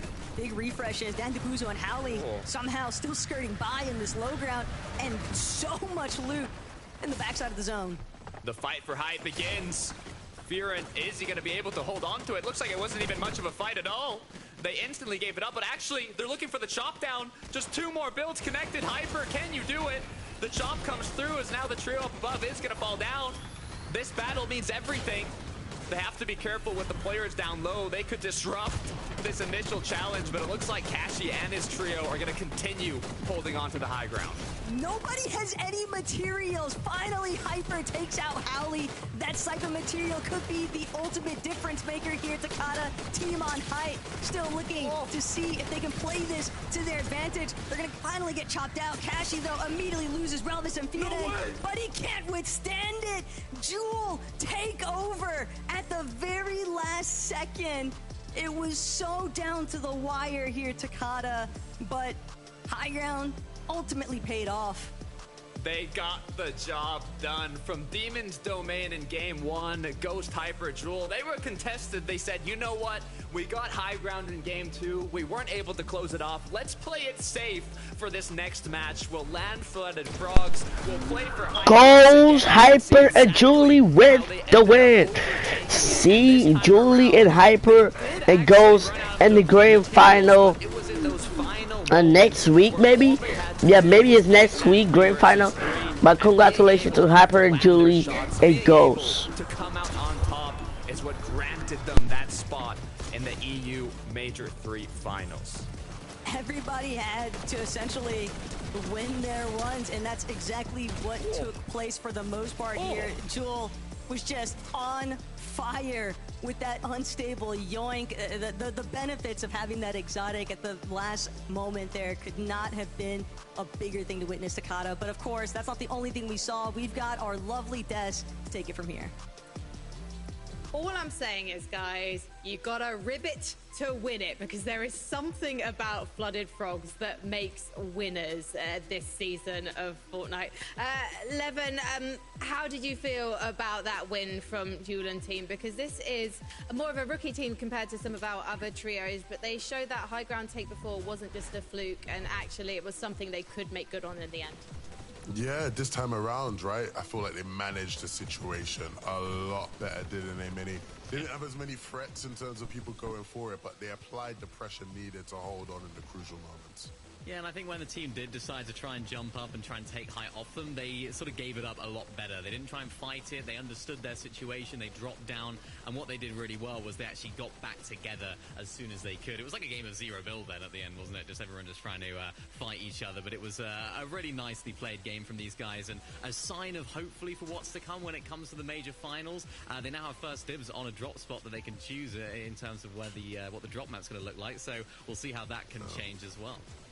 Yeah, I mean, look, it was a great game for them. I think Jewel, when you look at Jewel, especially Hyper and Jewel, both players who, again, you might not be familiar with them if you're watching EU. They're not players who are typically in the grand finals of FNCS as often. Hyper and Ghost making their first, Jewel's been in one. But they're players who are always making waves in, like, some of the previous rounds, like the semis and, you know, different group stages and whatnot. So the talent's definitely there. Hopefully we can see them apply it in the final.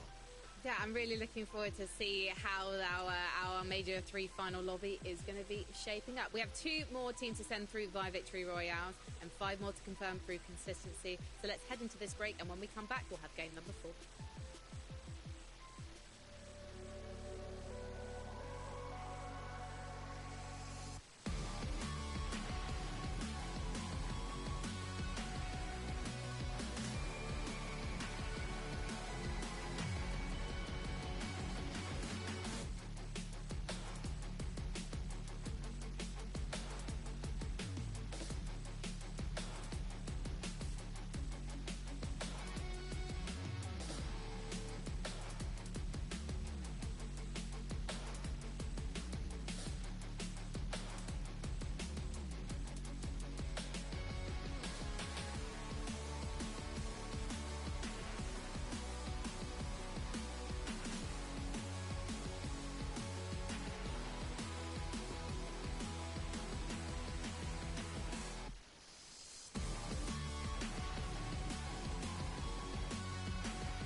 Welcome back to FNCS Major 3. I'm so excited to be in the Group 1 action that my headphones keep falling out because I'm just wobbling my head like, what's happening? What's going on? And what happened in Game 3? Luckily, I have 11TK and Miniminer to talk about with me. That was a really difficult game for a lot of our trios. That 7th zone, the water zone, was really a giant eliminator. But let's talk about some of the trios that were particularly affected. Miniminer, we saw Fredoxy fighting for his position in the game underneath a building at one point.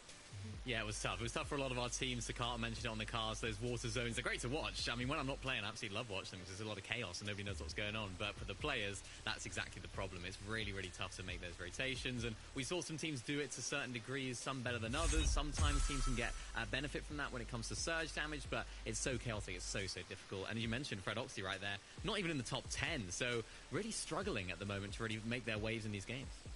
That is quite shocking. They do have 2 more games to try and up their points and maybe get a victory royale straight through to the finals. But let's take a look at 4th place.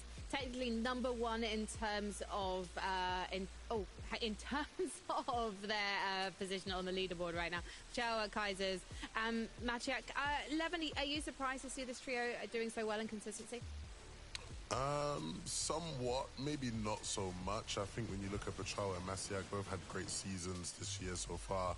I think the big thing obviously is that last game wasn't the best for them, right? It struggled a bit on Surge, where the first 2 were much smoother, and we obviously had 2 similar zones there. So, we'll see how they fare with zones that maybe aren't as favorable for them. Maybe, we see that a lot sometimes, Winnie, right? We'll see teams where, like, certain zones is just, like, so comfortable, right? I feel like that's actually quite a Polish trait. Maybe we should start identifying that with a lot of our top Polish players, right? Certain zones is a breeze, others can be a lot more difficult. Yeah, I remember these guys are sort of shaping up to land sort of that west side of Flooded Frogs. We've now seen 2 teams winning from Flooded Frogs, so it seems like that whole area has seen a lot of shifts in terms of who's landing there, who's rotating where. So for these guys, you're absolutely right. I think the zone's definitely playing a big part. This zone not quite as beneficial for them. Nice little solo clutch for a little bit there from Pachao, but it was another one of those teams that really struggled with that water-type zone. But to be honest, they're not going to be too bothered. 147 points, 4th place, first on that consistency leaderboard. So ultimately, if they can keep doing what they're doing, they won't be bothered at all. And guys, look at number 6, Trulex, Tini and Skvit. This is a trio that only just got into the group stage in 97th place, and now they're 6th on the leaderboard, 2nd for consistency, 11. Yeah, super consistent games for them. Again, nothing exciting, nothing that's going to sit here and make me go, yeah, this is my team going for the global championships right now. But they're doing enough to get through to the finals, which I think is an important thing for them, Mini. It's about baby steps. Let's do what we can, get to the final, and then we can work from there. Yeah, and I think that shows a lot of experience within this team. They've all had moments to shine. They've all had moments where they haven't played that well over the years. And I think they just understand that it's just about getting over the line, not trying to overextend, try and play for height. Even playing heel off right here, we saw Skivvy getting a couple of med kits and these bandages. He's not the sort of player that's going to be like, okay, let's just run in there. Maybe a little bit of a less experienced player would think, let's try and win the game. Let's try and solo clutch as much as possible. It's all about trying to get as many placements as they can. So for these guys right now, again, it's very similar. More of the same. Are they going to play for height? Probably not. But are we going to see them in that top 5 at the end of the day? I wouldn't be surprised if we did. I don't know if we have time to see the leaderboard and check out page 2. It'll be interesting to see where Fredoxy's trio are currently standing. I think it was 13th going into this game, because obviously they've got a bit of a hill to climb now. Yeah, 13th, so they can definitely do it. Combeck, Shark and Blacker, though, this is definitely a trio that I think we're expecting to see in the top 10 at the end of these next 2 games, Minnie. Yeah, well, they had a really good start, didn't they? They had a really, really solid start. They were playing those mid-ground layers really well. We saw them have a really good end game, and it hasn't quite gone the same for them, especially in that last game, Levin. You'd expect a lot better considering the placement of the zone compared to where they dropped. But yeah, they were one of the teams that struggled with the zone, right? On that zone 7 pool, when it's like going towards Utopia City, they were having to traverse across the water. They ended up having to take a fight because they were below on surge, right? So it's not just struggling for the rotation. They're struggling to actually just even like stay in the game on damage. A couple uncharacteristic, missed shots from Shark there as well in one of those fights, and they end up going down as a result. But they're just on the bubble there, right? There's still a couple more games for them to get done. And meanwhile, inside the top 10, we have Howley and his trio. Not necessarily a team that I was going to get guaranteed top 10, but they're looking really comfortable at the moment, Levin. Yeah, I mean, look, this is a team with, you know, a bunch of experience in top EU lobbies, and so I think, again, they're starting to get comfortable in these ones. You're seeing here controlling space on low ground. It's something that, again, you see the best teams doing. And I think for these guys, if they can keep playing this way, they'll be, you know, breezing their way through. You expecting that many minor? Do you think we're going to see some changes after this next game in that top 10, given that there are some big names just outside? Yeah, well, remember, this is, of course, the last 2 games, so these guys really need to try and go for the win if they're below on the leaderboard, so we'll have to see what these teams are going to do. Well, let's see what they're going to do in Game 4 with Taco and Takata. After the first 3 games today and a couple of our Victory Royale teams coming out of Flooded Frogs, Takata, I'm very interested to see who actually tries to take over that POI, but Game 4 will let us know. The good news is you don't have to wait long. Just 2 more matches to be played out. There's a lot of big names kind of on that borderline. So technically, you know, with the 5 trios that qualify through the Victory Royale, the other 5 through consistency, it's kind of like that top 10 that you're looking to get. Now, for Doxy, Pablo, and Chino, despite being kind of the #1 trio going in from the play-ins, they're in 13th spot, which is the same as where they placed in the last major, having to qualify through the last chance qualifier. Refsguard, on the other hand, here in Crime City, is also just kind of outside that borderline, which honestly scares me, Taco, because he has literally not qualified in the last 2 majors by 1 placement on the leaderboard. Literally 1 spot on the leaderboard away from qualifying in the last 2 major in groups. So hopefully this time around, being in 15th now, they can not only win this early game engagement, but also secure themselves a spot in the major finals. Well, this is a big come up currently at Crime City. Probably one of the fastest decisive fights that we've seen for the off spawn. But yeah, Refsguard definitely needs a win. It's been a while since we've seen him in a finals. I believe even stemming all the way through Chapter 5. He was not able to find his way in to that Battle Bus for a final. So 2 years in a row essentially of missing out.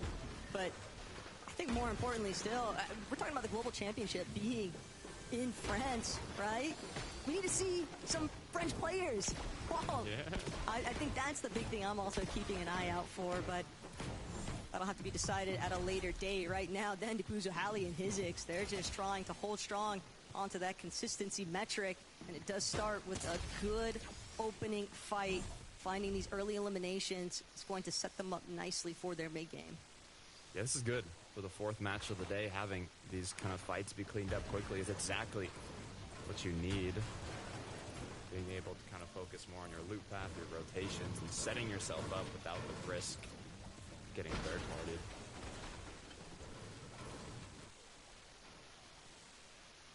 Slow and steady. You know that you're on your second to last match before the conclusion of Group 1. And most of these teams do not want to spend on last chance qualifier. Klitschko, that is an unfortunate misstep. Never know when teams are just setting up, catch you off guard. These outskirt positions. Anton now trying to chase out Greg, and Greg doing what he can to get some space, but now another team in the distance. That could be the backup that Craig needs. Finally finding a little bit of breathing room to replenish some of his shield. Hey, nice shots being connected, though. That's good teammate backup. Player advantage. Backup coming in. This would be a nice fight to be able to clean up. Issue is 5 materials. It's always a little risky when you're fighting without mats, even if you have that upper hand. Craig now grouped up, going to be able to pop those extra shields, and Superman spray will only help so much when a lot of the builds there cannot be destroyed. Kind of trapped right now, though, and not sold that this trio really wants to give up chasing out Craig and Wed, but they're not the only ones that are going to have to make some decisions. As Pablo, Wingu, Chino, and Ferdoxy, Takata, you have to remember, last major, Ferdoxy's team, they weren't in the grand finals initially. They had to actually play it through the last chance qualifier to get their seat on the battle bus. We saw the revenge tour coming out of Frodoxy when it came down to the wire there, but I know that there's one thing about, you know, setting up for dramatic effect. That's not the case here for this team. They want their seat on that battle bus. They need a big win here. And Pablo, Frodoxy, Chino, for getting some great opening shots. They'll finally be able to close this one out. Chino now with a double revive from Frodoxy and co. But yeah, it's really just the fact that they have had those handful of hiccups along the way. It's been really tough for them to get their rotates in. Yeah, it's good they're continuing to have solid early games, though. They've been having it throughout the day, and it really does set you up for a good mid to late game. But like you said, they've had those hiccups, so, hopefully fourth time is the charm. It must be a bit stressful now being just outside that leaderboard with how well they performed coming in to, like you mentioned, not qualifying through the groups in the last major. It would be nice to just get the job done today. And likewise for Thomas, Sky, and Scroll. I mean, they have a good amount of points, but, it's better safe than sorry. The silver lining is just the fact that it is 5 lobbies, so one really strong performance, it could most definitely catapult you into that consistency portion of the leaderboard. But things are still going to be a little bit shaky here for some of our teams. A lot more stealth opportunities seem to be coming into effect there. We've already seen one circumstance of a team kind of getting the jump on another, just hiding out. And Resistance base, a little bit of a fringe position on the map, right? But Lorento's team, depending on how long they stick around here at Takata, you have to remember this is time spent that they're not getting Surge either. But it could all pay off if they're able to pick up a few refreshes from it. The risk is a bit high, though.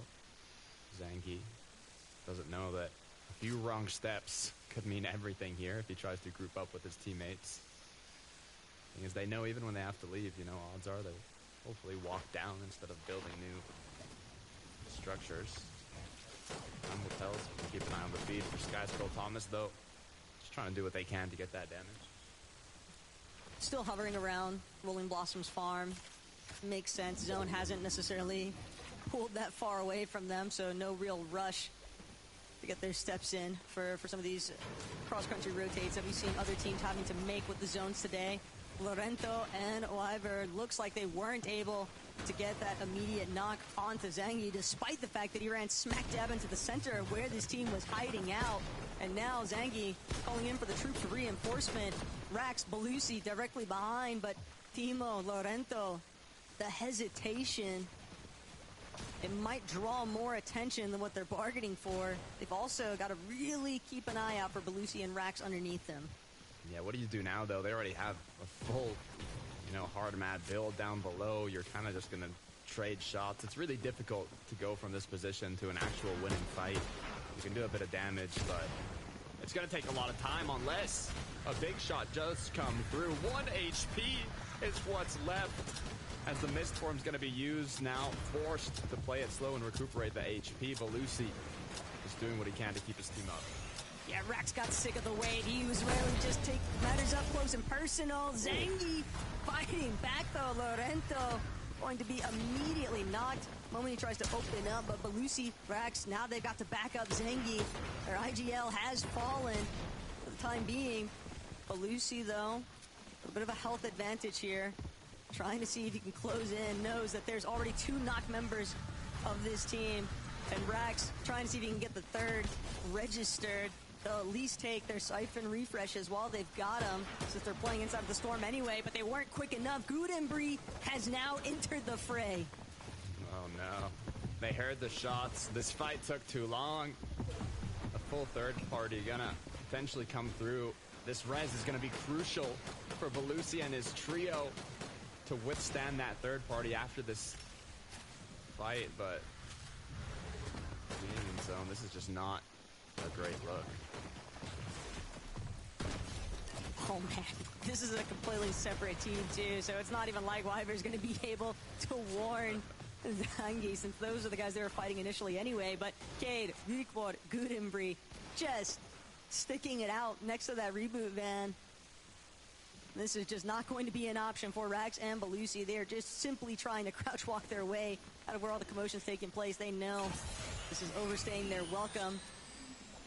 And they'll just hope that maybe K or Kudenbri, they decide to rotate first. That's going to maybe give them a chance to utilize this reboot. But no matter the decision out of Cade's team, for right now, it's just going to be take a lap time for Belusi. Yeah. Meanwhile, on the other side of the map, I'm trying to think what went down here. There's so many trios just kind of boxed around this mountain, this hill. Some waiting, some trying to find an exit. They're in zone, but as the clock continues ticking, as you have 3 open inventory slots with no heals, you really got to wonder, you know, what's going to be the play moving forward. It's not shocking to see them so pressed, though, for mats and loadouts. They had to spend so much early game time just playing for the reboot. And obviously the audio cue drew the attention of another team, locking them down. Shark Comeback Blaha, though, on the other side, next to Shining Span, kind of hovering around the gas station. Always likely to expect teams maybe wanting to farm a little bit of excess metal. And it's also just the fact that they're just trying to hold an edge position. Euros, Krennic, and Dinas, though, are quite deep into the zone here. They've also traveled the most out of any team, as you can see from the quick stat, and it shows them doing it once again. Sometimes it could be from unlucky zones. Sometimes it could just be from your play style if you tend to take those safer rotates. But you know, so far they don't look like they're in much trouble. Just making sure they're farming on the way, making sure they're kind of setting themselves up. Kind of see the way that the map is beginning to unfold, though. Some of those storm-hugging teams, as they start to press a little bit more inwards. Gonna have to be careful of watching overhead. A lot of teams already finding box positions on slight points of elevation. Teeny, Trulix, V. It's not gonna be super flashy, but to ever count Trulix out of a conversation for consistency in a set lobby type of environment, it's truly not shocking in the slightest. Consistency. Yep. I mean, they have the stage set for them. They don't have to take any risks in the late game here. They don't have to force themselves onto high ground. They just have to make it and do what they can to keep getting a bit of eliminations, a bit of placement. It's kind of the best position you can be in these lobbies, especially in, you know, the final matches where a lot of the trios that are incredibly low on the leaderboard are going to be playing extra aggressive towards that high ground and towards anything that can kind of give them that win condition, whether it be a fight or even just positioning. But you know, so far a lot of the trios that already have a decent amount of points are kind of choosing the safer route. They know Storm Surge might not hit as hard, and they kind of have that freedom to play a bit slower.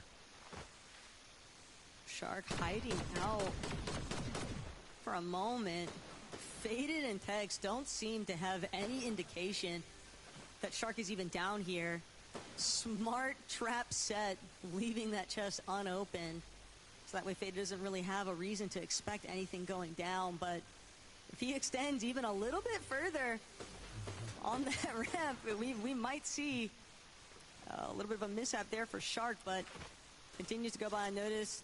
Certainly by now, starting to throw up a couple of fills behind him potentially. Just almost expecting that a shot's going to be sent his way eventually there. Making sure he's safe. Low-key, Sandguild by Supernova now, just trying to see what Cade is up to on the side. Do they know? Plus about whether Sandguild and his team knows. They're definitely looking for someone. So they are fully aware. You know, Cade's not out of the thick of it just yet. He's managed to escape that little segment of build, but he's just gonna hope that Loki and his team decide to make an early departure with the storm closing in. even with them leaving, though, I would expect them to kind of just keep looking back, and that could potentially hold Cade inside Storm for a much longer period than what he was actually looking for. Nice shots, though, out of Momsy, Skyjump, and Refscar. That's a big refresh, max material. This is looking like a solid loadout here for Momsy, and I'm sure that the other members of this team are rocking pretty similar things. 100%. Good positioning here on the snowy side of the map. Nice little mountain to base up on. Interesting that Howley is actually leading the pack in terms of eliminations at double digits with 10. They have 3 as a trio this match, but a majority of those eliminations do come in the later half of the match. So, especially in these final games, you really don't want to be taking those risks unless it's completely necessary and you're lower down on the board. So,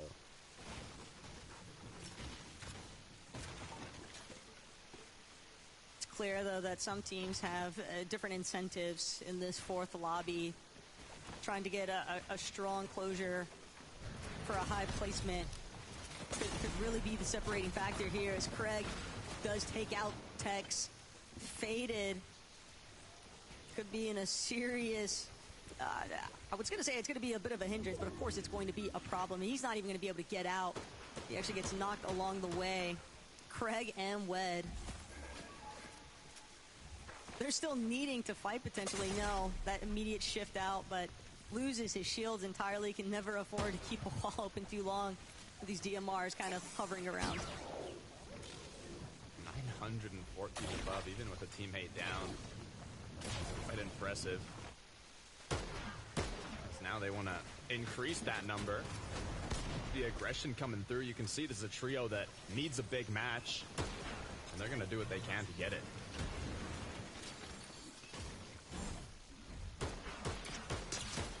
Yeah, and we can see the moment where things truly went south there for Faded. Wed just completely catching that nice flank angle, and then also providing backup for his teammate, that Tex secondary elimination. It's going to be a real damper there, but Leekborg, Gudem, Cade, last thing on their mind is what might be left behind them. They've got to get a move into the zone, and not only that, Takata, but they need to find a fight immediately.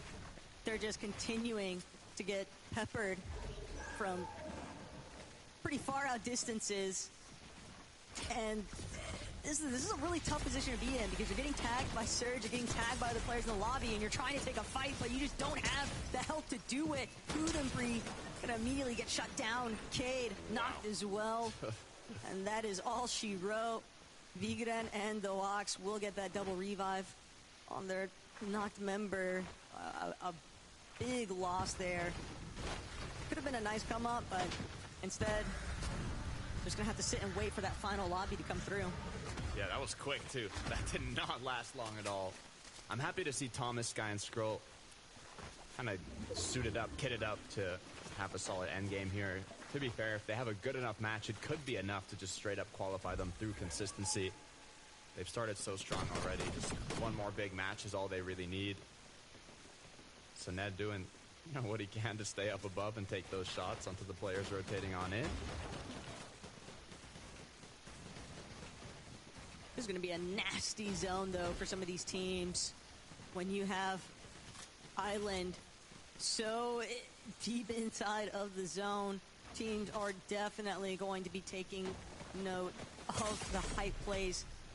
For Hawa, hoping to get some surge damage on team behind, still sitting 3 below. Instead, we'll have to take a moment to heal. But Thomas HD, Sky, Skrull, they fly on in with those misforms. And the opportunity now being lost for Prahala, Kaisers, and Maciak. They're trying to shift, look at different angle, see if they can find another unsuspecting team. 33, still 1 below. There we go. 2 more to settle it, and it's Trulex that's fallen. Prahala, Kaisers, Maciak, they want it, but they can't afford to get caught in the lobby congestion. Oh no, I don't like the look of this. A potential trio that's going to fight Thomas if they need surge, and now Kaiser's up above, ready to kind of take those shots down below. I don't like the look for any of the trios on this side of the zone now that they also have to rotate along kind of the east side here. Kaiser's Brawlhalla have to kind of plan their rotate. They could rotate behind these players. Some maybe even have to be careful from that island. Luckily enough, we know that there's nobody up there currently. Shark, Blaha, Comeback. We've been waiting for a big match. Will this be the one? 446 above. They don't have those early game eliminations, but their eyes are on the final parts of this match. Blaha and Comeback are just trying to establish a position that will allow Shark to do what he does best, and that is just get fraggy. But first, gonna have to try and settle the score here. Pablo, Fredoxy, Gino, they are sick of being left out of that top-end discussion here today.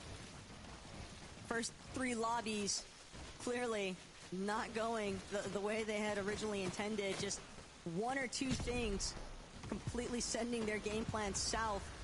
And a lot of it having to do, too, with some of these zones being very difficult for them to actually traverse through. But for Hala, Kaiser's, Maziak immediately lobby focused the moment that they tried to shift where they were left standing.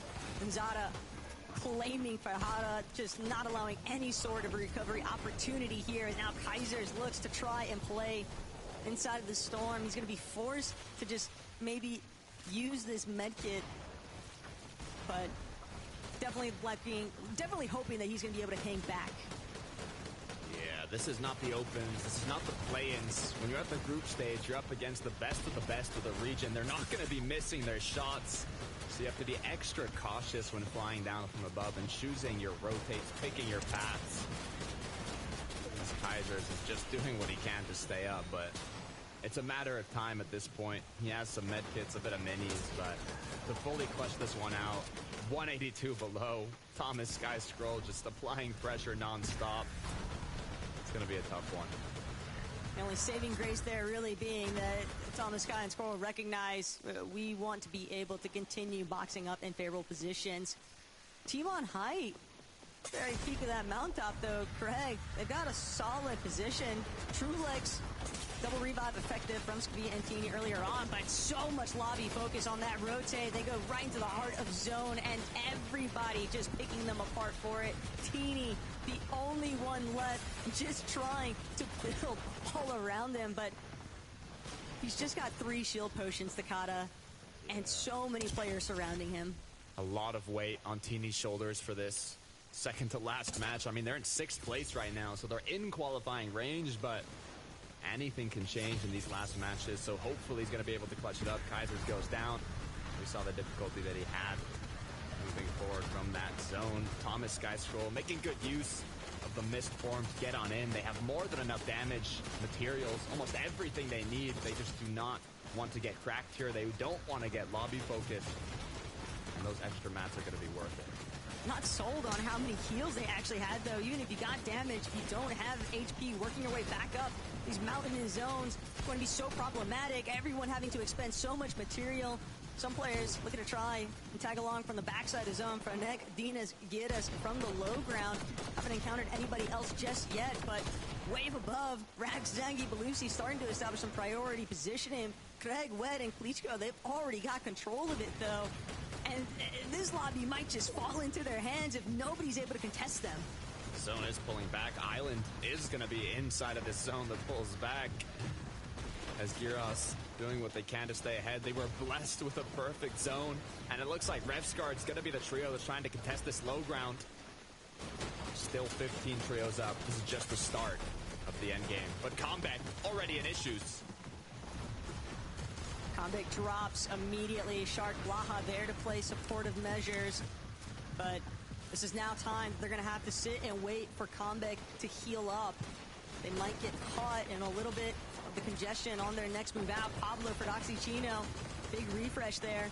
Taking down Azat. Throwing the bodies back into their space claimed. Big refresh, though, for a leading trio as far as firepower goes, but they need to keep things rolling.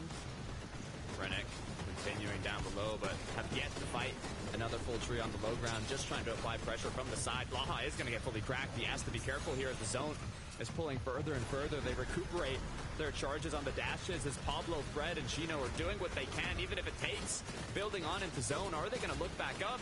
But Pablo's gone down. They're going to have to play slower. They're going to have to pick up their teammate. Luckily enough, though, they are in front of zone. The issue is all the players are coming right towards them. Skrull knows what's going down. Skrull's trying to break into their box. Wants to prevent that double revive. So much pressure applied, but the material count incredibly low. Pablo, Chino, Ferdoxy, they're back up and running as a full trio. And now Combeck from the low ground can't make it in.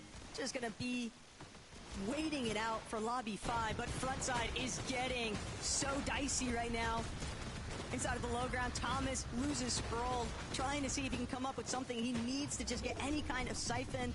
Will pop his last small shield potion, buy himself a little bit more HP, a little bit more time. Split cost across the board here, though, with himself and Sky.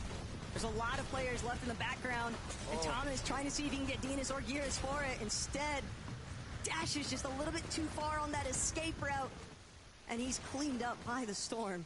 It looks like high ground, though. It might be getting overthrown, but you have to be careful when high ground is touching the island. You're just going to start floating as the players are now flying around above, thinking, what do we do? Do we go up to the island? Do we stay down? Chino's finds the position he wants to claim, and now in the clouds, the opportunity to shoot down below. The issue is, where is this final zone going to pull? It doesn't matter because right now they're not caught in the heat of battle here. All these teams stuck underneath the island. Geras, Franek, just trying to fight it out, but they're not going to be able to escape. These elevation shifts are just simply too brutal. Franek from the backside, he's going to come through on that misform, but Ferdoxy way up above. If it comes to heal off, he's got it covered. Chino will get cleaned up, though. But we got Ferdoxy in the high ground, and we got XP and Ferdoxy in the island. It's just when Ferdoxy right here.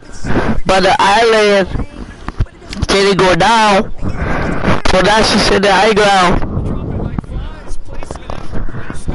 We got Pablo.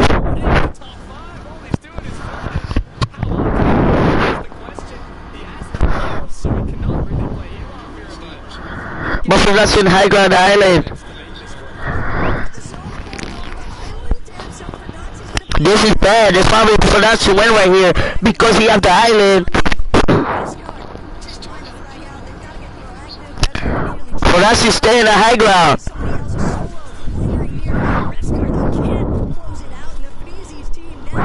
But Ferdoxy stay in the high ground.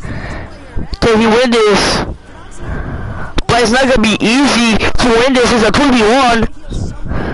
But Ferdoxy have no heroes. And the win for Ferdoxy's second place, but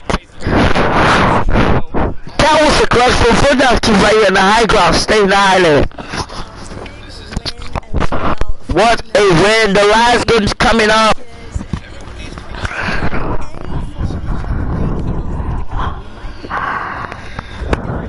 Congratulations to this guy that won the game. And there is a 7. 705. NA, I'll be watching EU and NA. EU and NA. We got we 5th to win. Ferdoxy deserves a victory as well.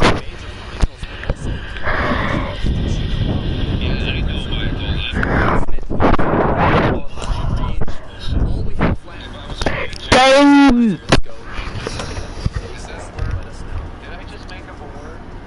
Thank you very much. Congratulations to Wheats Trio for making it through to the Major 3 finals in a couple of weeks' time. I have to say that was the most adorable endgame I've ever seen in FNCS mini minor. Like Nefrizzi's trio just being like, where's Ferdoxy? Where's it gone? Adorable is one way of putting it.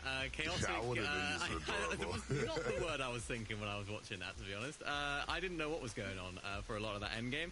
But for Wheat, Nefrizzi and Sinner, they were thriving in the chaos. Really nicely played game from these guys. They stuck together. Of course, they were in that top sort of 10 situation. I think they were 7th going into this last game right here. So they were already in contention. They just needed to keep the consistency going. And I think it just panned out quite well for them, Levin. The fact that height was just a complete mess. They could just play out low ground really well. Yeah, these guys, an interesting finish. An interesting finish, to say the least. Yeah, sure, yeah. Some people would say adorable. I know someone would say adorable. I mean, they cleared things out, you know, with relatively. And I think this is a really good team. 3 very experienced players, 3 players who have kind of finals experience. And so they were one of those teams I had on my list of people I'd expect to make it. I just want a highlight reel of Fred just like flying down from the islands. Oh no, actually I'm going to go back to the islands. I'm just going to go between, cut to a song from a 90s band called The Make Boys. So if anyone can make that happen for me, then please let me know. Anyway, I'm going to go to a short break because when we come back, game number 5, let's find out who's going to be qualifying for the finals.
Before the break, Nafrizi, Sinead and Wheat went through to the Major 3 Grand Finals, and there's just one more Victory Royale ticket left in this lobby tonight. So we're going to find out who's going to be taking it very shortly. That was a very interesting endgame. We did discuss it before the break, but it mostly consisted of chaos on the low ground, and then Fredoxy trying to work out if he had enough heals to get him through to the win 11. That's a way to put it. The way I'd put it is Fredoxy was getting rage baited by the lobby. Like, the zone is just not pulling to the island for like a whole minute, it felt like. And he's just there gliding. And it's like one of those zones, Mini, where, you know, if you're up there on the island, you're thinking, yes, I'm on the island, I get all this cover. And it's just like the zone's just pulling right in between. And it pulls on it for a second, and it pulls off of it again. And it's going towards the other one, but it's not quite there yet. It's taking its time. And it was just so frustrating for him. I know he must have been fuming at that moment. And then obviously in the end, you know, he doesn't have the heal off. There's only one barrel. There's not really much he can do there. But still a fantastic game in the context of how their tournament has been going, Mini. Yeah, super impressive for these guys. Of course, they haven't really been doing that great. They're outside of that top 10 in that going into that last game. And I think the fact that Wheat, Nefrizi, and Sinad actually won the game has actually benefited Fredoxy and Co. because, of course, they were just outside. Now a team that was inside of that consistency qual has now already qualified through the win. So now it just bumps them up even more. You can see them there in 7th place. Really nice position for them to find themselves in. Of course, not done and dusted yet. And I think a lot of people, myself included, were expecting them to come out with a win today. But it really doesn't matter how they make it as long as they do. This is a trio that I would associate with being aggressive in the early games and just really guaranteeing that surge. Do you think that they're going to maybe hold back slightly going into next one, Levin?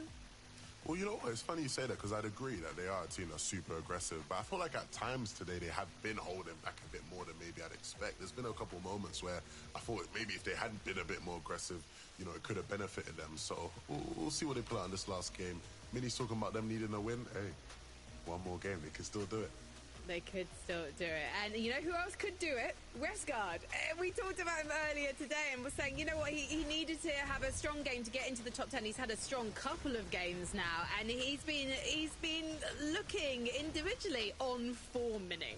Yeah, he has. This is a really nice game for these guys, a game that they needed as well, boost them into that sort of top 5 contention. So really important. But I think what the most important thing for them now is going to be this next off-spawn battle. They've been on a little bit of a nice run here, Levin, but now it all comes down to this. Are they going to be contested? What's it going to look like? I'd imagine they will be, but it's all about that battle. If they can win it and then have a decent enough end game, they should be in that top 5.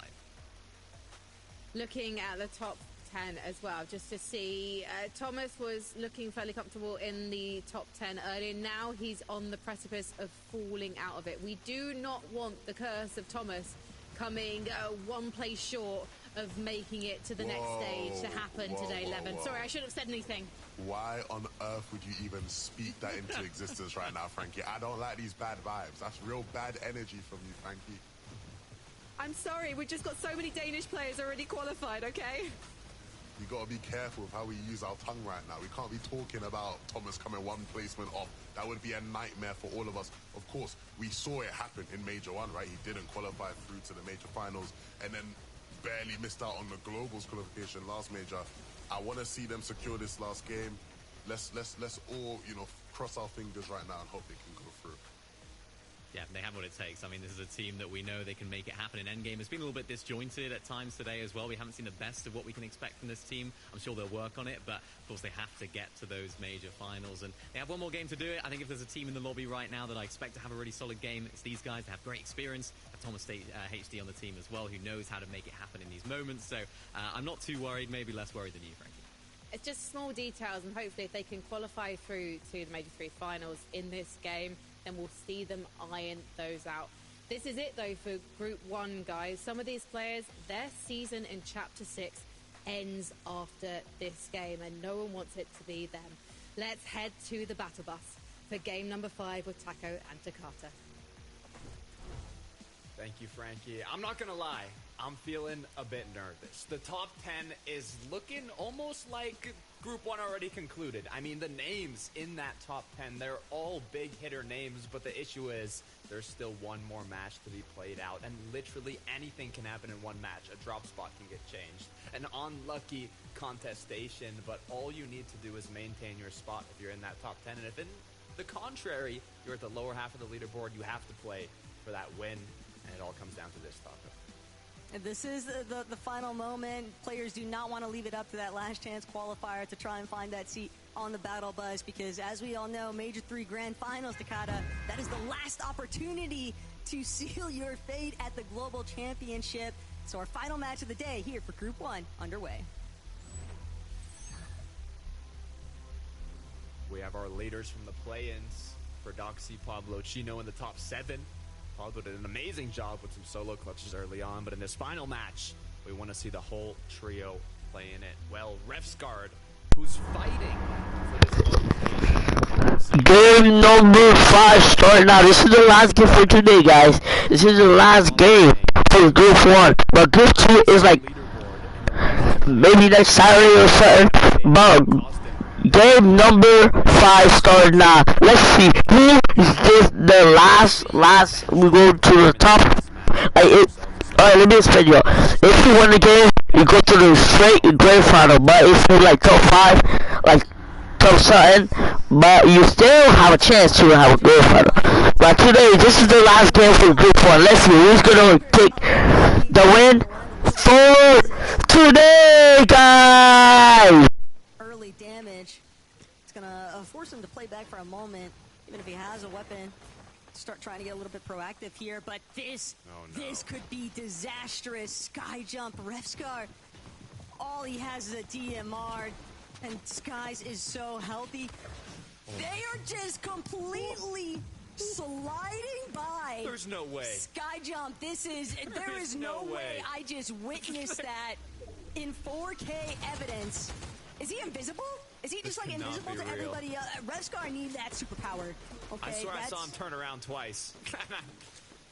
Oh, this is devastating for Refscar, Monzi, and Skyjump. The back-to-back one placements off qualifying, and now in the final match of the day after having won most of the previous early games. Skyjump's left alone. A potential other trio is going to take them out. 153 points is where they will end. The cutoff right now is 146. I don't know, Taco. That is a little too close. It's a bit sickening. I'm gonna keep it so real with you, Takada. It's a little bit sick to the stomach to witness that go down, but it's not completely over just yet. Right now, they are just at the mercy of the performance of the rest of the lobby. Their best case scenario even would be one of those top consistency contenders right now on the leaderboard to find a victory royale in this match to just boost them a little bit further up from where they last stood before we entered this match. Howley, Dandy Buzo, and Hizix in a very similar fate right now to Refscar's team, though. These leading members of the leaderboard just having these early spills. It's just so detrimental to their overall game plan. Yeah, I mean, Howley's literally number 11 right now with this trio. They're one spot off qualifying currently, so if they go down, it's 100% done for them, for this group stage at least. Rick, Borcade, Guden, they're looking for a bit of action. And they've definitely found it. Wyver from underneath. Cade still looking to try and make the approach, but no gaps just yet. Cade not even recognizing the fact that he's stumbling over Wyver inside of that cone. Might have caught a glimpse just then when Wyver chose to escape, but Wyver is out for the time being. Before Gudenbri, though, now looking to make the collapse. Timo from behind just never had a chance to properly recover there. And this is a fast collapse, but Cade still trying to be careful on the approach. Will finally get a chance to tackle Wyver, and that is a nice three-piece elim opener. And they're not the only ones looking to get the job done there. Good start. Now, Saren, pumped power. A lot of trios like to play it slow in these moments to kind of pick off an unsuspecting player. It's just going through his regular loop path, especially if you kind of put in the work beforehand. A lot of players tend to have habits in their loop path, whether it be like a key part of their drop spot, and being able to kind of wait for one of those paths to actually happen, being there before them. It's a good time to pick up a quick sneaky elimination. Poor Hawa now looking to see to make that happen with the bush. Will they go for those slurp barrels, as it could lead to their demise? It's just so enticing every time. Trap set and bait fully taken there. Kaisers for Hala Masiak with that opening elim. They just want to find the rest of it. Tex will come through though with a heavy shot. Masiak will get knocked, but Faded having been eliminated too.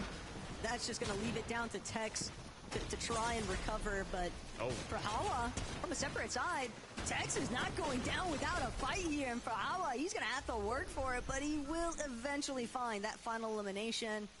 They'll opt for the double revive play. That's what they needed, though. They got it. Quick 3 eliminations, ready to play out this last match. Quicks now not looking the best in terms of points, but all it takes is one win. That's what you love about these group stage formats. Even if you had a terrible initial start of the tournament, you could literally make it all up in the last match by winning the game. We've seen how impactful positioning too can be. I mean, even Ferdoxy in that last lobby, right, was able to just get so many points hanging out overhead from where everybody else was at. But Sky, Squirrel, Thomas, they know they've still got their work cut out for them. 10th place on the leaderboard heading into this final lobby, and they don't want to leave it up to somebody else to determine their fate. Thomas, Sky, Squirrel, they want this battle here at Utopia to go their way. And Relvis, he gets knocked here. That's going to be a huge opportunity for Thomas's team to just immediately swing through. But Fieren still doing what he can to try and push them back, not wanting to just roll over and give up their current location inside of Utopia. That's what I love about experienced trios like Thomas, Sky, and Skrill is even if they're literally the cutoff of qualifying, and if they go down early, they wouldn't qualify, they're still not scared to look for those fights early on, and those key aspects of being able to kind of withstand the early game. They'll look for that damage. They'll look for those eliminations. Even if it causes a bit of risk, they're just so confident in each other.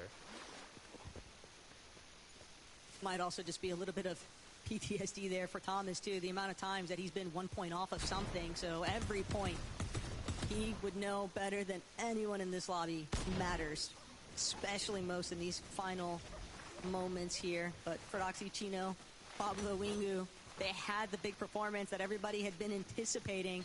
Better late than never, after all, but ideally, they cement their spot on the battle bus with this final lobby.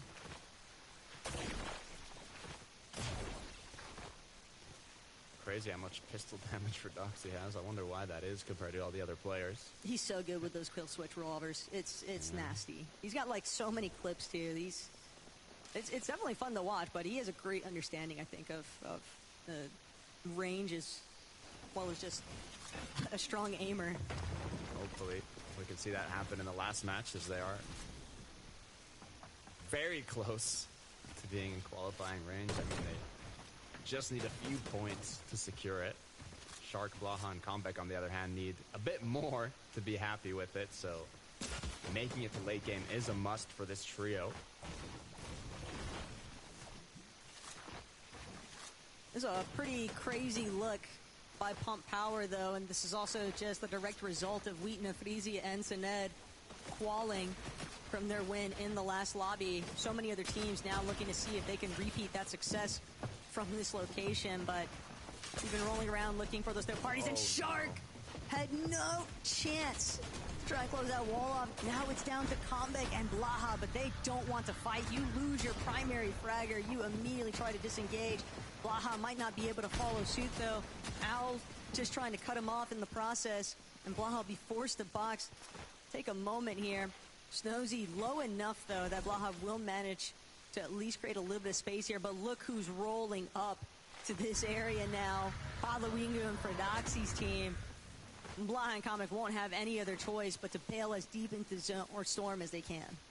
Yeah, it's a good disengagement from Blaha and Comeback. Even though they were able to get a good amount of damage disengaging, they still chose to keep running. They want to play it extra safe here. Bring Shark back into the game. Blaha's going to have to pick up his teammate now. No whites, but I think there is a vending here. So yeah, they will be able to hopefully heal up a little bit, not get a med kit. Look at the other duo, though, close by, or even a full trio. Think about how much time has been spent now for Blaha and Comeback throughout the course of this whole process. Even with Blaha finding this revive onto Comebacks, if they look to play for the reboot with Shark, it's all going to be them having to focus on just putting those folks back into a steady position. And Klitschko's trio, they might not even allow that opportunity. Comeback, Blaha immediately looking to separate. They could tell there's no way that they can go back now. But Wed, Craig, Klitschko, they might just choose to trail them. Stop the play. We can see how they were able to kickstart this with the quick E-Lin. As Rax, Belusi, and Zangi. Don't want to take any risks at 135 points currently. It's difficult when you're in that position when you're like barely outside of qualifying range and you know all you have to do is make it to the late game and pick up a few eliminations. Oof, So much potential for danger in this last zone with where it's pulling towards.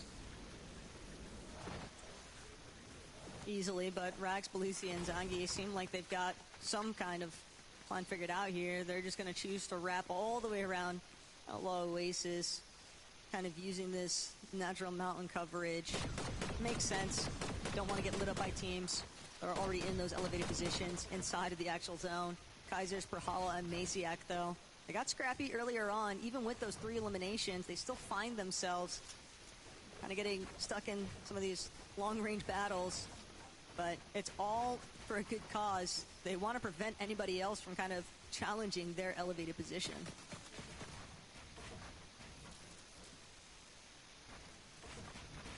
Yeah, looks like it's going to be a little slow from here on out. You can see 65 players left.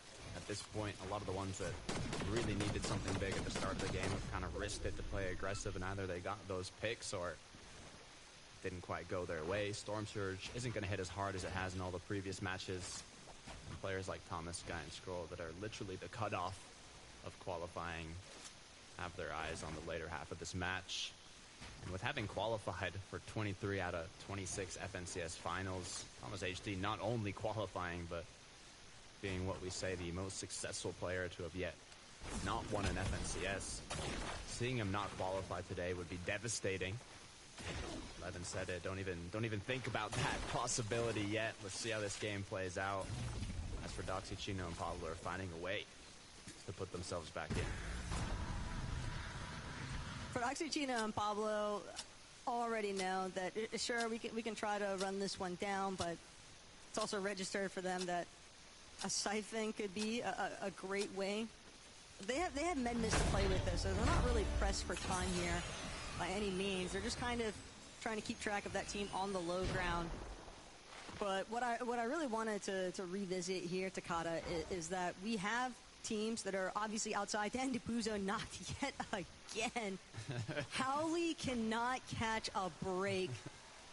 Physics, Dan DiPuzzo, and Howley have definitely been getting active, though. 3 elims there for Dan DiPuzzo. The fact that they were even brought back in, they have been clawing their way through the dirt here. Shark and Blaha hoping that they can play off of this reboot, but this might be a devastating result here. Once that double revive comes through, Physics, Dan DiPuzzo, Howley, they're on the move. They've got the audio cue.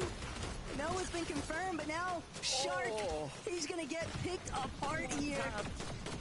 Combeck barely gets the chance to land, and it's no good. Only Blaha left standing here. Howley still leading the charge.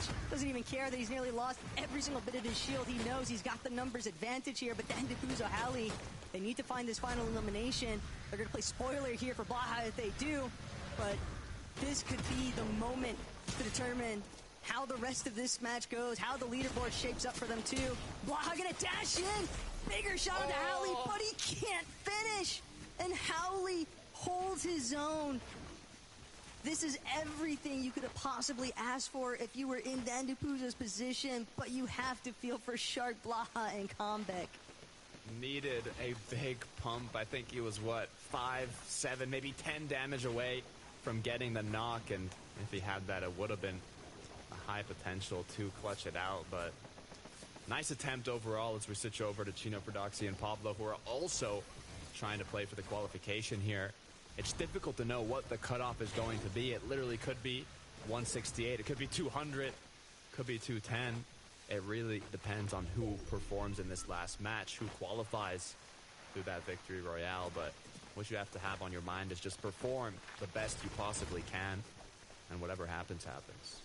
But for these teams that are kind of two things, Takada, like the teams that are just outside of that top 5 consistency on the leaderboard, and then also the teams that know they have zero chance of getting into that position on the leaderboard. They've got to just play it for the win. What do you think would be the biggest determining factor, just from what we've seen here today?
Alright, chat, I'm so sorry for that.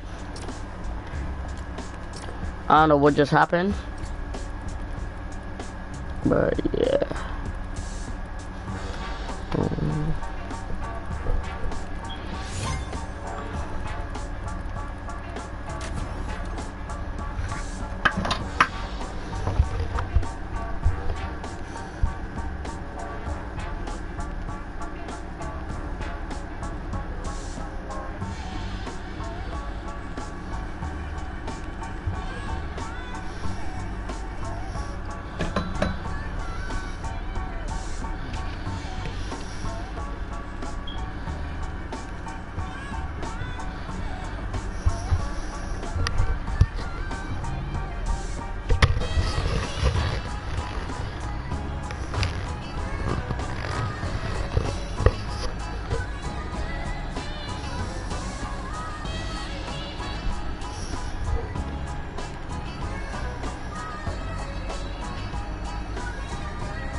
Get inside.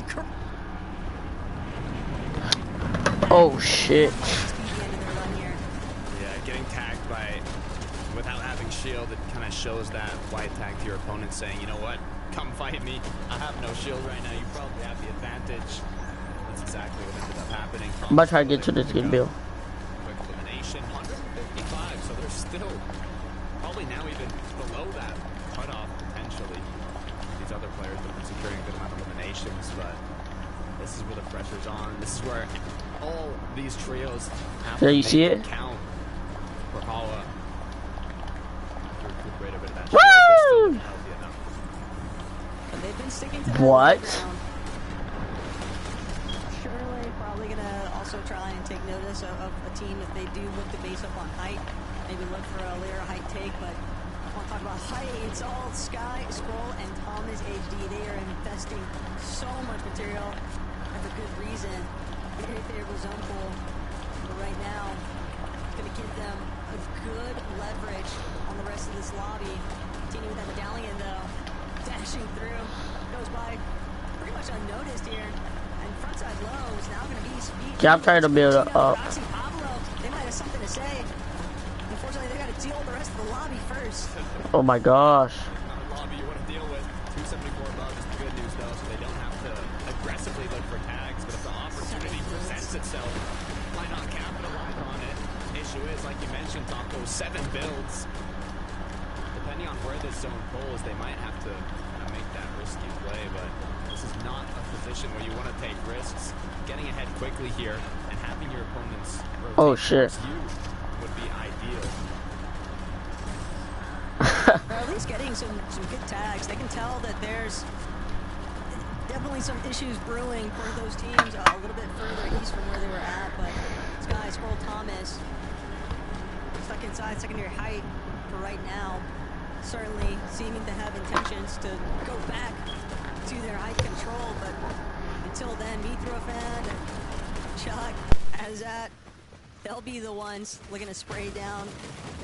And Pablo Chino still inside of the low, but under so much risk. Hottie just runs smack dab into Pablo Lingo's shotgun, though. That is a big pickup here for Prodoxy and Chino.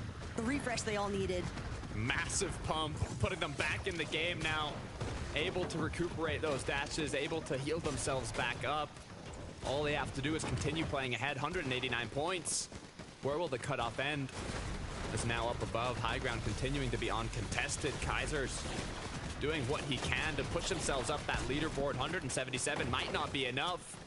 They still have to get the job done.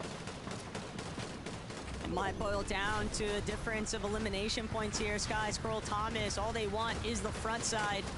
And they'll deal with the rest after the fact. But Sky continuing to tarp out a little bit here. Teeny, Speed, True Legs, they've definitely been focused. And Teeny is just gonna sit inside, wait for his teammates to provide opportunity to break out. Azat and Chuck now, though, just looking for a double revive. It's late, but they're gonna get away with it because nobody else is up here on height to do anything about it. This is actually huge for them. They need the win if they want to end up qualifying, and they're getting closer and closer. The issue is now it's going to be the time where these trios that are second height start to kind of look up and say, is there a possible retake in our grasp? As Pablo, Fred, and Chino trying to get into the 200-point range, they're going to use the bird to get up ahead, but the issue is so many players are out of mats, so many players are falling down low, but Pablo, he does not care. He picks up another huge elimination coming through as they continue to power on through. Thomas just got the rank up, but it doesn't matter. We'll have to wait and see whether or not they were able to clutch up enough points to keep themselves inside the consistency, but Pablo, Ferdoxy, Chino, they are just breaking through these low ground pre-existing builds.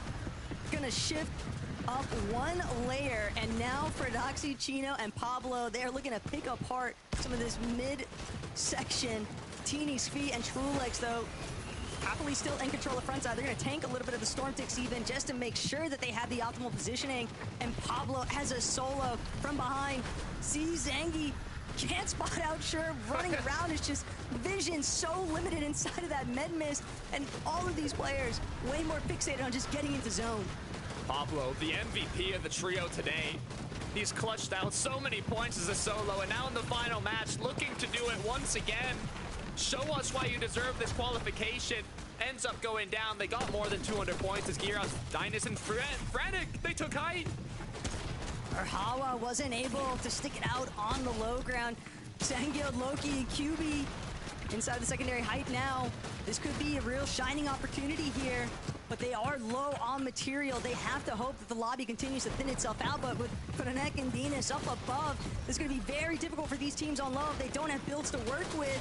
Team on high could just completely take advantage of it, but Sangild, Loki, QB, they're trying to get involved. Chat, who's going to win this? Chat, who's going to win this?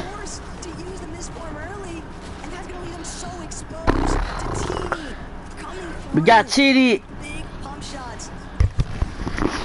We got Chidi. Healthy trio down below. Sangild goes down. Looks like it's gonna be versus low. It's Frenek, Giros, and Dynus. It's a 3v3. Who's gonna close this shit?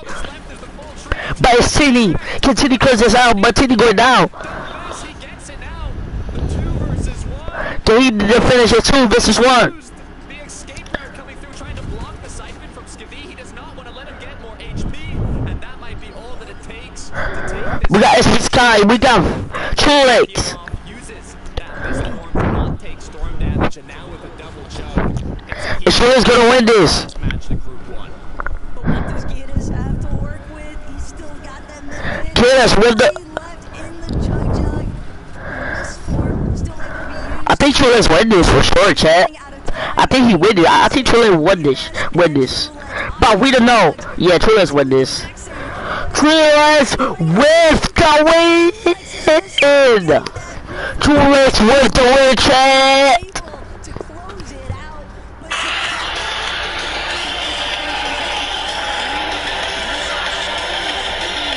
just on the cusp. Trulex with the win.